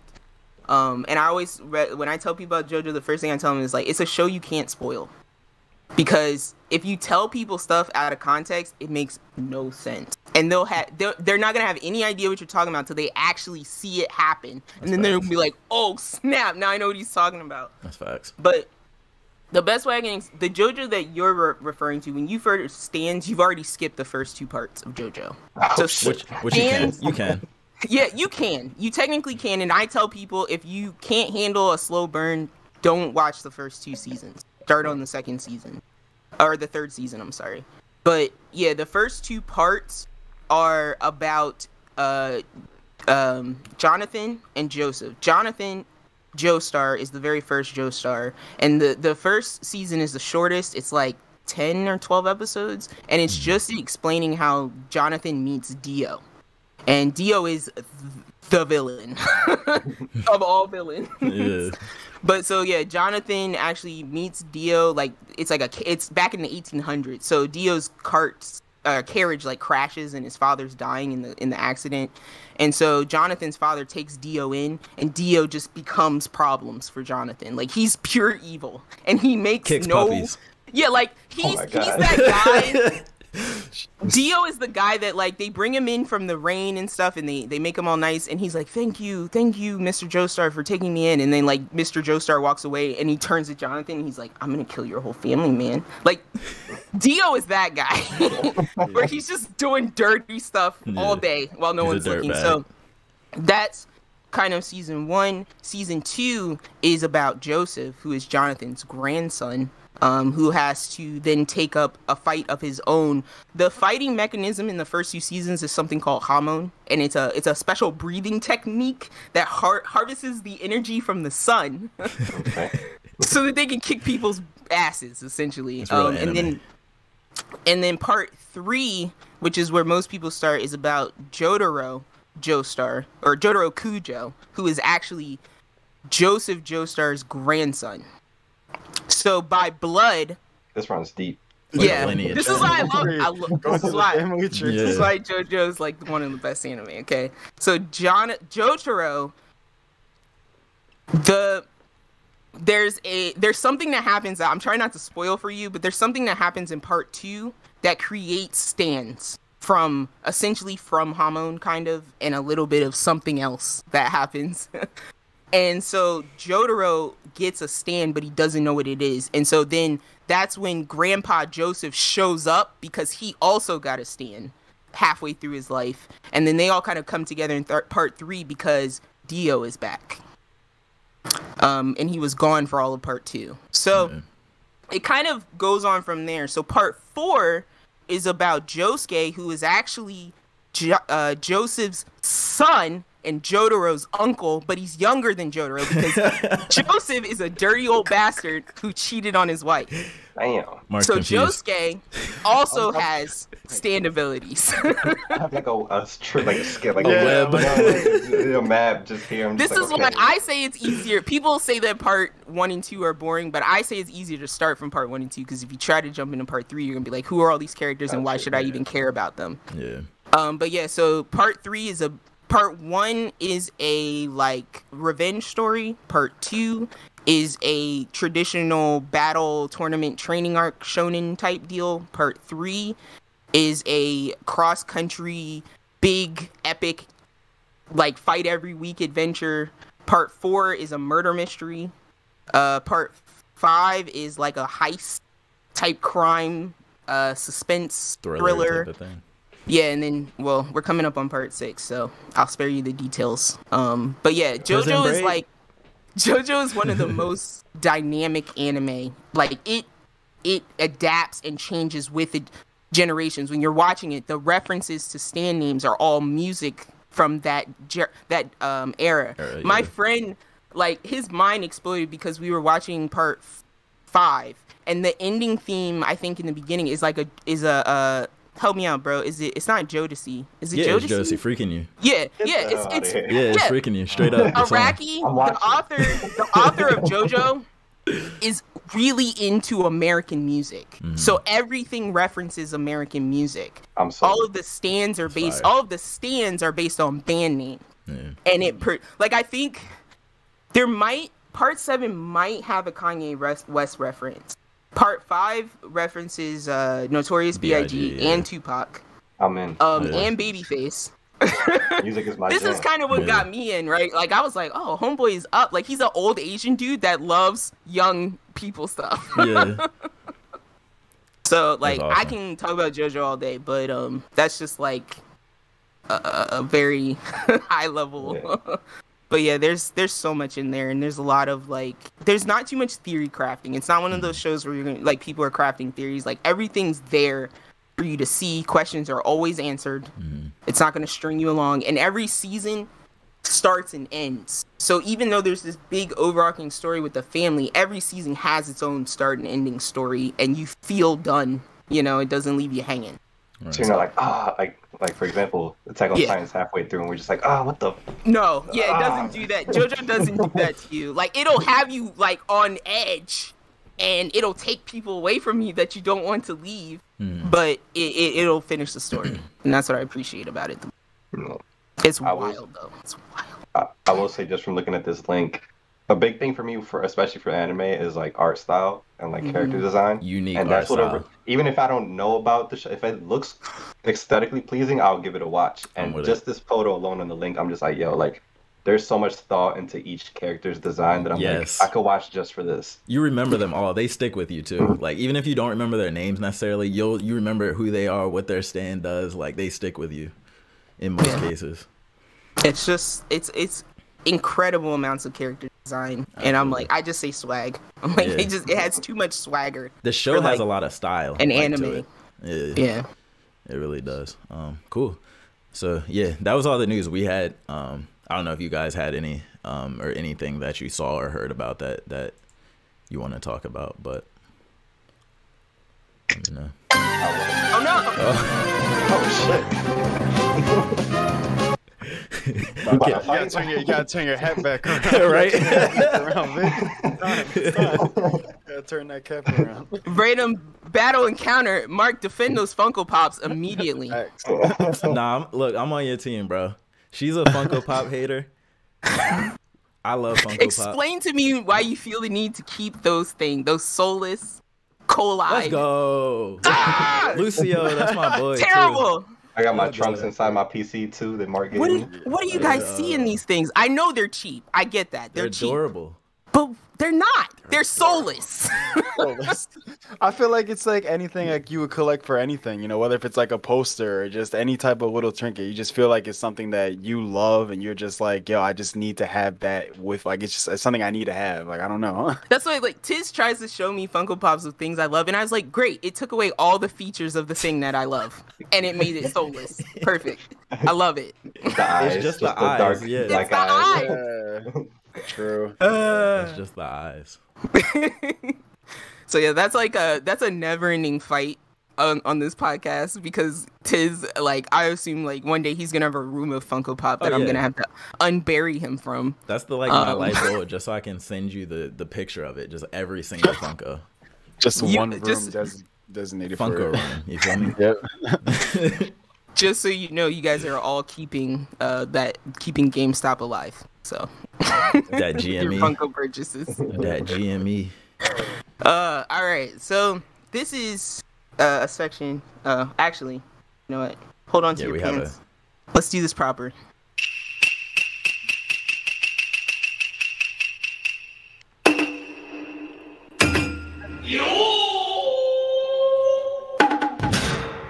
And now we're here. We're in Anime Corner. Let's get it. All right. So I heard somebody had mentioned Full Metal Alchemist Brotherhood. What other animes are we watching here? It's actually funny that you mentioned this because before we were talking about JoJo and everything like that, I was gonna ask afterwards, like, what was either top 3 or top 5 animes that you guys like? Oh, let's do it. Hold up. Like Ty bring up his sheets. I keep a list Google on sheet. deck. I keep a Yeah, list on because deck. I mean, like, yeah, like, because what's funny is within like this year, I guess I would say maybe like in February, March, I started getting a lot into watching more of them because Mhm. I'm not gonna lie, before I was just, closed in into watching or only had watched one anime really, and it was just Naruto. And obviously that's Okay. like the main Yeah. thing obviously of like anime everybody watch. Right, But I really right. love it just because it's something that I grew up on from like the original series like one. So it was Absolutely. like, okay, I feel like I have to just finish it out. There's no way I'm gonna just watch the older one and just let it be. So I Absolutely. really always loved Naruto. My second, I guess for me, I would say right now would be Demon Slayer is really good.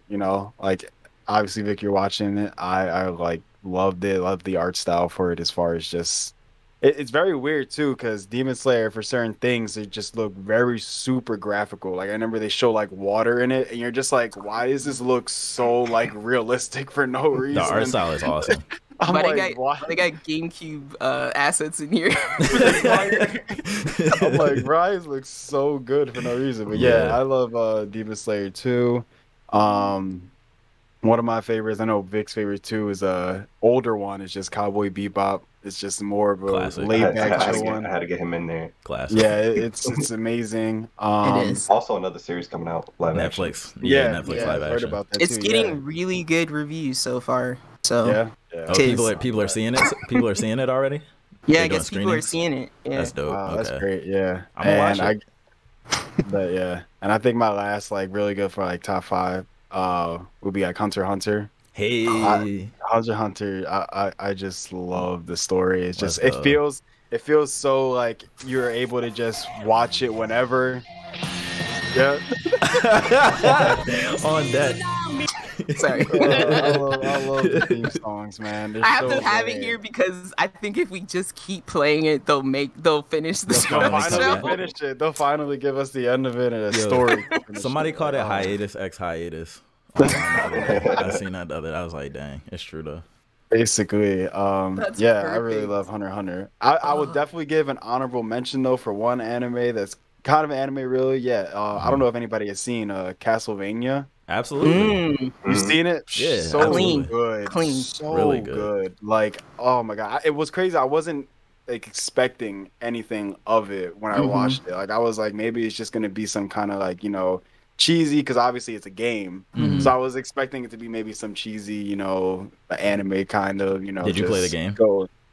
I actually never played the game, but I've heard a lot about it and I know a lot Yeah. about it kind of too. So I was just interested to see what it would be like. And I was just amazed to see like the art style and just the fighting style too and the story. I was like, my God, I didn't think this was what it was gonna be. And then like Yeah. the gore too. Like I Yeah. wasn't Yeah. expecting any of that. I was Netflix like, does their damn. thing.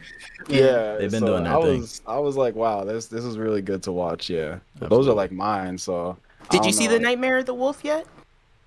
No. The Witcher movie. If you liked Castlevania, check that out because they made Okay. the animation better somehow. Like it's crazy. Bet. I think I've seen. Yeah, I think I've seen it. Yeah, so I'll definitely check it out. So yeah, those are like my like favorite like animes, kind of like at the moment, really, or the ones that I've watched. Nice. Pick what hits you. All right. So for me, I like towards I mean really to anybody. But I told Mark, I'm like, yo, like he told me he went through this whole point where he was just banging out series after series. I'm like, yo, please just watch Full Metal Alchemist. Yes. And that was something that I was like, as a kid, everybody remembers like waking up and like in the middle of the night and just seeing Adult Swim on, and then it'd Yeah. just be a random show. That was one of those shows. Never watched it. Then like sophomore year of college, I was like, you know what? It's on Netflix. Let me watch the first. I thought it was Try like it a out. Naruto and like a Shippuden type of thing, but it's just the same series kind of toy, like whatever. But I watched both. I love it to death. So Full Metal Alchemist is one. Another one, Mark mentioned Cowboy Bebop, but for me, I would say more Samurai Champloo, just because of like the music. No, Like that's Yeah. something that it's just like a Yeah. vibe. It's a It's so vibey dope. ass show. It is. It I is. enjoyed that. All those record scratches. I Yeah. just rewatched it recently. Yeah. I need to go back. That's another one. Mark doesn't really agree with this because he's not as big as a fan, but I love Attack on Titan. Let's He's not so go. crazy about it. he's kind of like, I don't see the hype, but I'm excited for this last season or this last half. I was just trying to share a sentiment about another show, but the sentiment was get to the basement. And so I'm like, people know what I mean when I say get to the basement. Yeah. So, it took a while, but when they got there, boy, when they got there, that's all I'm saying. It makes me mad looking back because I have my girlfriend watching it now, and watching it with her, I'm just like, damn, like all this shit was all in our face, and like now that I know what's going, I'm like watching for it like with her. I'm like, damn, you don't even know. Yeah. Like, you don't even know who they're talking to. You're right like, now. just wait. Because before this, she watched Sailor Moon, and then I'm like, yo, no, not like I actually genuinely enjoyed the original. I think it's Did she watch Crystal? That's what she's watching right now. She's like, okay. See, I haven't watched Crystal because Crystal was like a little too serious compared to the one I used to watch. That follows the manga way more like on point. That's why. So like the first one is like way more charming and funny to me, and I enjoy it. But I'm like, hey, she's like, oh, I just finished Sailor Moon. I'm gonna take a little break before I watch Crystal. What should I watch? I'm like, you never watched Attack on Titan? Watch it so you can watch this last season with me. Like, it's so heavy, you know? And I told her, I'm like, yo, like switch. I'm telling you right now, it's not cute. Polar opposites. Like you gotta get yourself ready. Like, and she's like, I watched 3 episodes and everybody died. Like she's like, I need a break. Like I'm like, Attack on Titan's kind of heavy. My heart can't. When you're just leaving the Moon Crystal Palace, Attack on Titan might be a little heavy. Absolutely. Oh man, that's a dope list. Do you? I have to ask because I often recommend, like, Full Metal Alchemist is one of the foundational anime to me.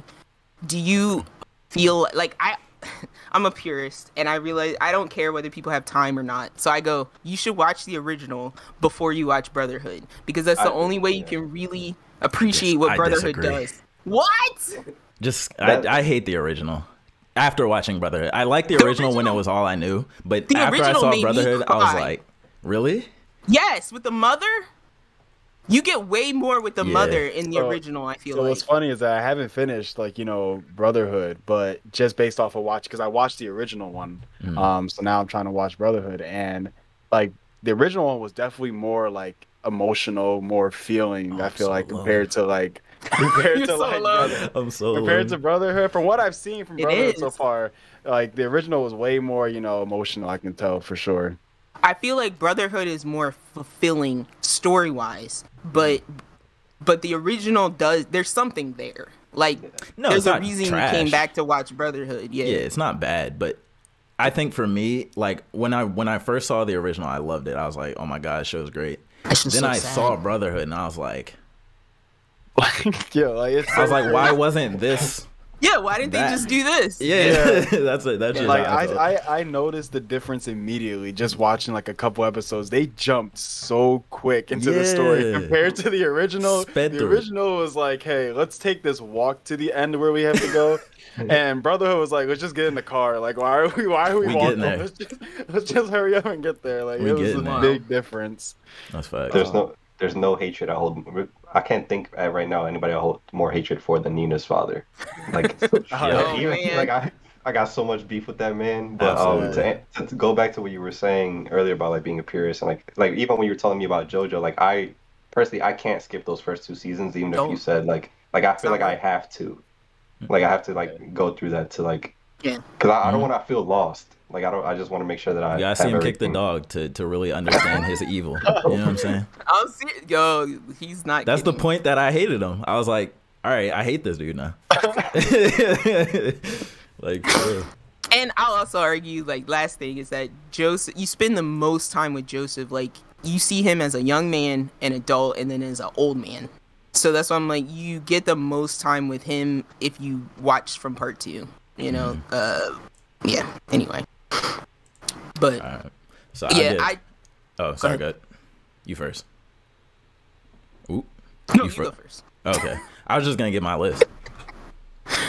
So for me, Naruto Shippuden specifically, love OG Naruto as well, but Shippuden just I loved everywhere they went with the story. They showed me every figure, like character of myth, of legend that they talked about in the first season, and they did a good job with it. All the fight scenes were amazing.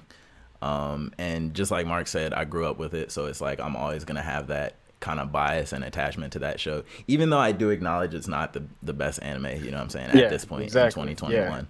Yeah, for sure. But yeah, still definitely appreciate it. And then Full Metal Alchemist Brotherhood, that I just think when I that was like the first show for me that really showed me like how, I guess, deep and dark a show can get. And it kind of just like opened my mind to like, oh, it's not just, oh, the power of friendship we can overcome, like, you know what I'm saying, because that was kind of a lot of my anime up until that point was like DBZ and like Yu-Gi-Oh and like Pokemon, you know what I'm saying, stuff like that.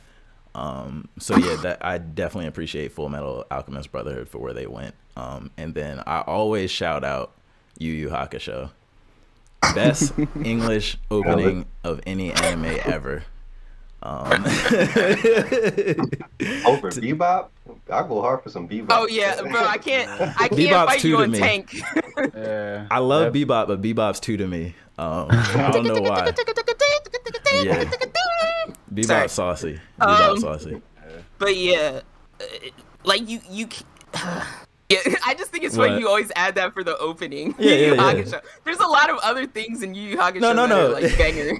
That's not why the show is on the list. The show, so Yu Yu Hakusho is a show. That's like what I just said about Full Metal Alchemist showing me how dark and whatever you can get. Yu Yu Hakusho is like that, but like it's really that. Like, and I believe it's the same artist as Hunter x Hunter, so it's got kind of like the same way Hunter x Hunter can get dark. Yu Yu Hakusho kind of goes there too. It's a lot of like, it's not a child friendly show, I guess. There's gore, there's blood, there's cursing, there's, you know what I'm saying, it's these like teenage kids kind of fighting demons and going through like,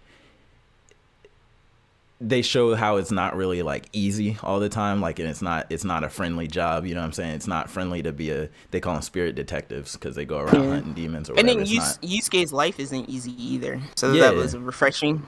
He's like a street punk. He's like that type of character where like he doesn't really make friends well. He's always getting into fights. People was always trying to bully him, but he would always like beat him up or whatever. So yeah, overall that's just a really, really great show. And then I'll give an honorable mention to My Hero Academia. I think has overall been my favorite like shonen of the modern era, if you want to call it that. So yeah, that's kind of my list. Yeah, I don't want to give a list because I feel like we did that already.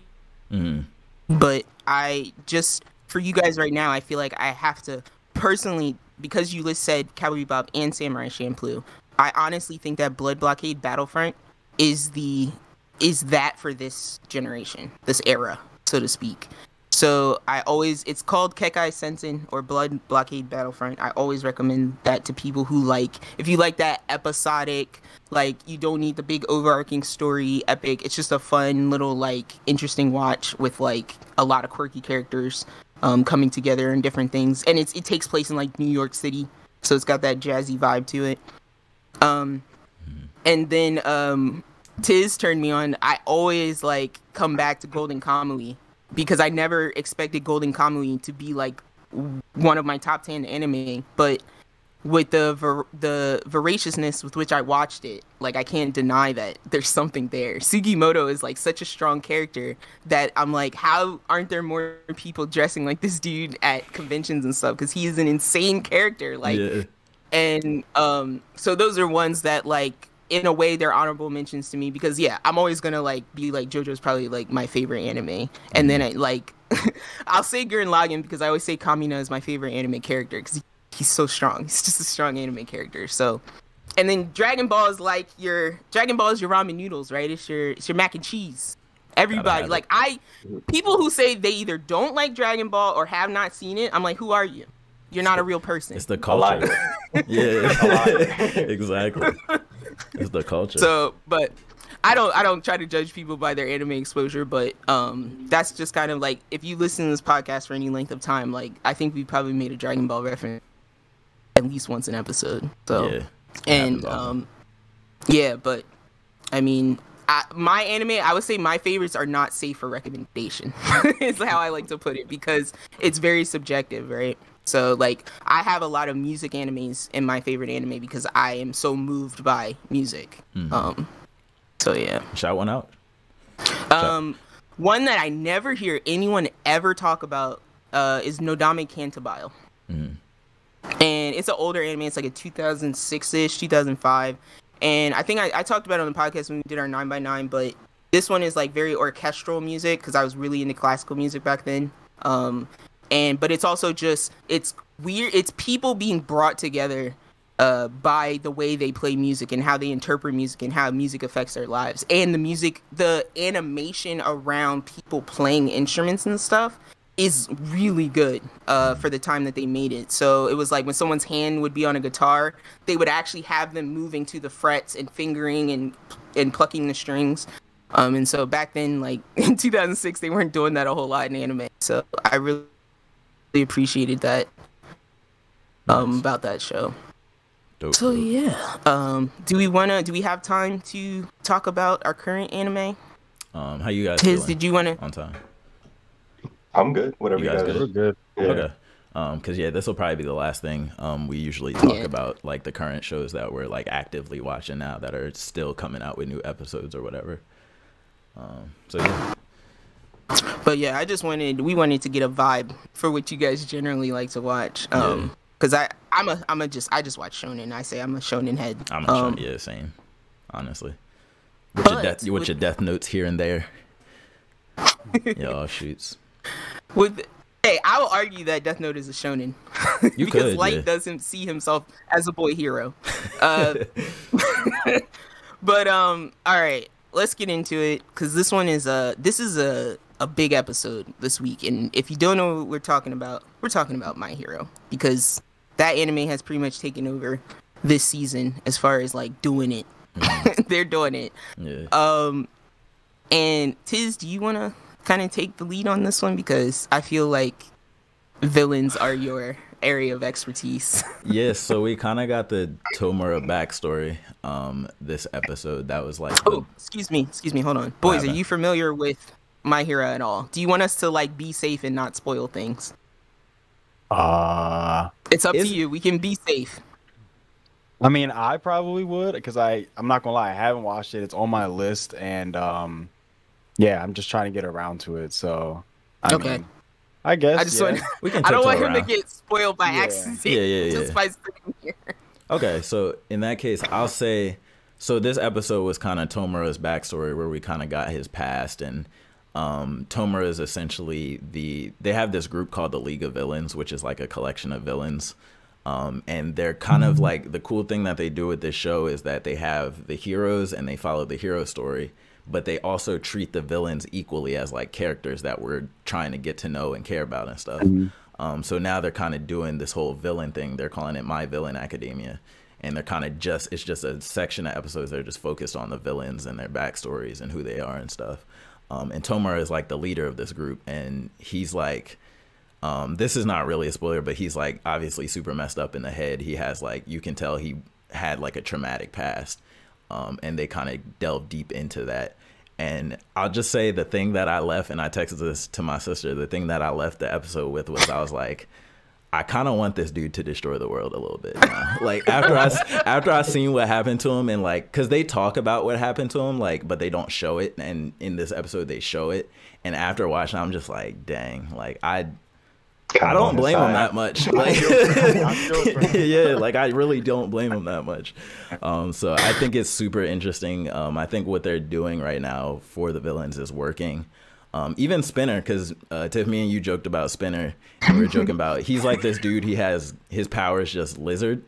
So he just looks like a called lizard. my boy out. They called him out this week. He's like, so we looked him up last week. His quirk is literally called Gecko. And it says that what he gets from that is the ability to stick. It says the ability to stick to walls and not much else. That's what it says. It's like in the Wikipedia entry. So then this week, the quote from the he's not the villain, but the leader of the meta league or whatever, right? Like he's looking at Spinner stuck to the wall, and he goes, quirk Gecko. looks like you can't do much more than stick to walls. Yeah. And I was like, why are they going for him, my boy, so hard? They're like, you can't do anything. You can't do anything. Yeah. Man. And like really, and to the episode, he was literally kind of saying like he was leaning into the follower role, because his whole thing was like, why are you here? Like, why are you doing this? What are you fighting for? And his whole thing is like he's never known or whatever. And this episode, he's kind of just like, I just followed the people that I like. I just want to see him fulfill his dream or whatever. And that, he's like, that's just who I am. Like, what of it?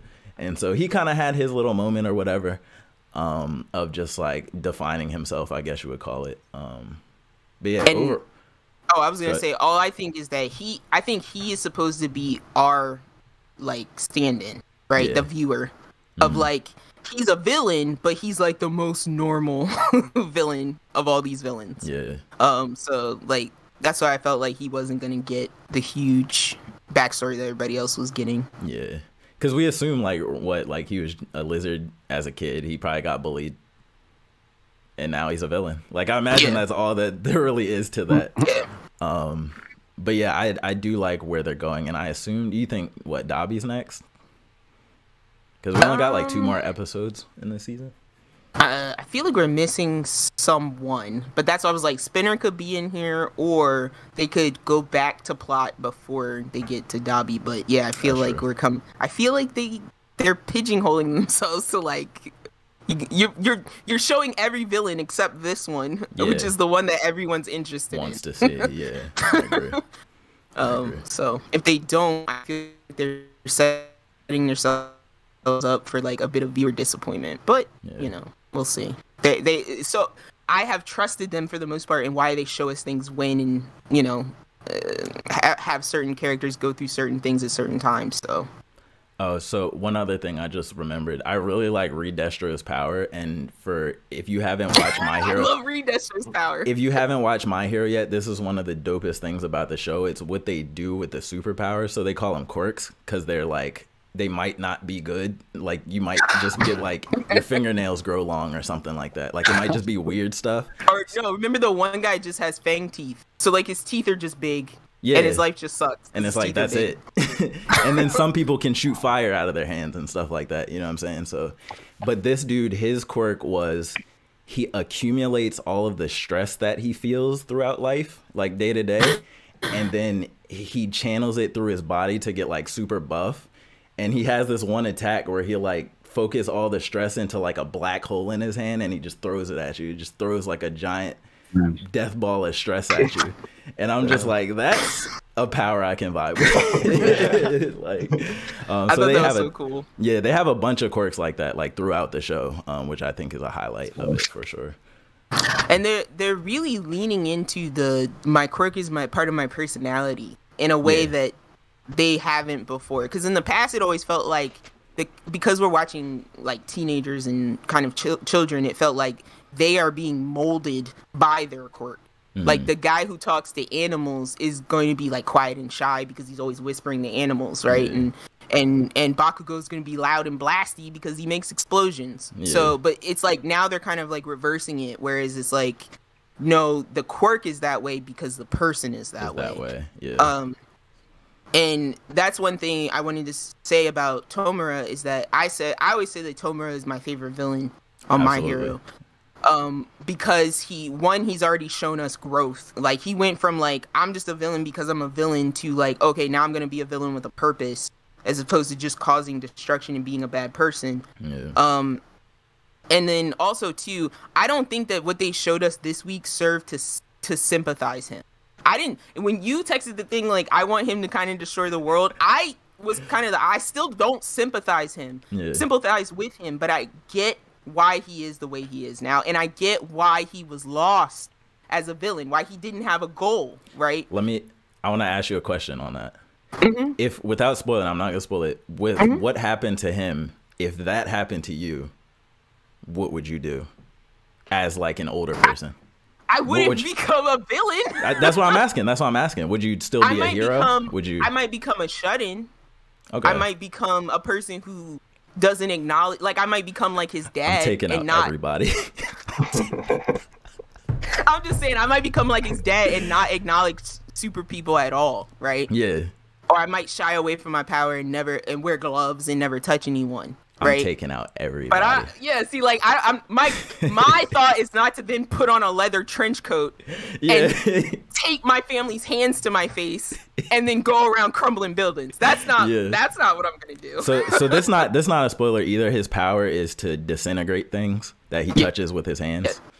That's all I'll say on that. That's all it's called decay. It's called decay. Yeah, that's it. But yeah, so I don't think we spoiled anything. So that's what I'm just saying. Like, it didn't sympathize me to him, which is what I didn't want. I didn't want to sympathize him because I feel like when you sympathize with a villain, they lose all of their power, so to speak. As a villain. Yeah, because then you think they can be healed or saved, redeemed. Right? Yeah. And I want my villains to be irredeemable. Yeah. And unsavable, beyond reach. I feel I'm not mad at it. Much like Kyubey. Yeah. Oh, when you guys mentioned Naruto, I have to tell this story very quickly. I was watching because I just finished Madoka. I still need to watch the movie. I tried to watch the movie, but I got interrupted, so I ended up watching Madoka Abridged. And in the Madoka Abridged, Kyubey, they keep throwing Pokeballs at Kyubey because they think he's a Pokemon. So they just smack it because he's like a little cat alien creature. And so there was a moment where he was like going into like insane Kyubey evil villain talk, and then a girl smacks him in the head with a Pokeball. Or no, I take that back. It's very meta. So they were doing a flashback, and he was like freaking out about the flashback, and so they smack him in the head with a Pokeball, and he goes, and they were like, "Are you better now?" And he's like, "Yeah."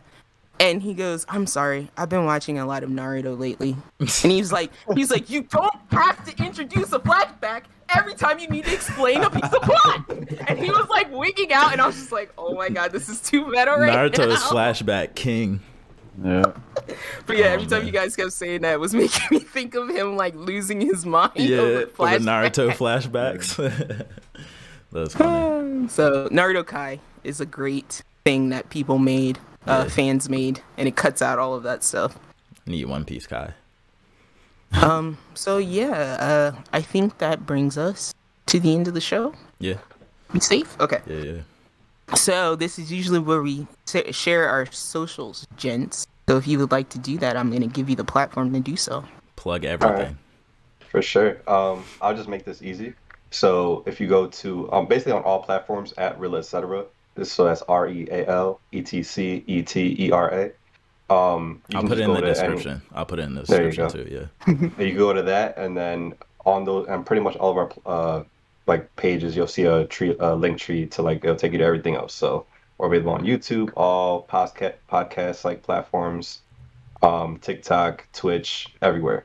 Same name everywhere. So if anything, I'll send the link tree and make it easier that way. But at Real Etcetera is where you can find us everywhere. Nice. All right, and you guys know where to find us. So I just want to say thank you both for joining us. This was fun. I hope you had a little bit of fun. I hope we pulled you into our world a little bit. Yeah, I enjoyed the conversation. I appreciate it. But yeah, fans out there, that's what I call you now. Just kidding. Guys, you know where to find us. Thank you again for joining us this week. Appreciate y'all.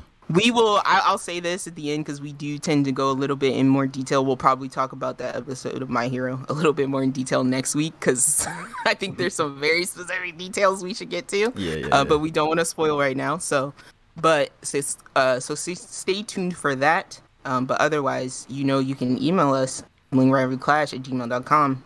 Say, hey, we want to get those guys. We want to get Mark and Vic from Etcetera Podcast back on again. You can email us and tell us that. You can also tweet at us at @SRClash_pod on Twitter and information with us also. So yeah, don't forget, wherever you listen, whether it be iTunes, Spotify, Google Play, Stitcher, TuneIn, or CastBox, don't forget to give us the sweet, sweet feedback. We need to live. I injected into my veins. I need it so bad. I need it after watching Malignant. Holy crap. I can't wait to tell Tiz about that movie. There's a thing in there that he's going to freak out about. Really? All right. Oh, Yeah, man. there's a part in this movie where I literally went, "Damn!" at the screen. So I want to tell you about that part so bad because I was like making the bed when I saw it. Yeah, that's. But yeah. So thanks again, guys, for joining us. We hope you had fun. And, appreciate y'all. Thank y'all for we'll having us. see everyone next week, and just for all the fans, here in the Zoom and do this.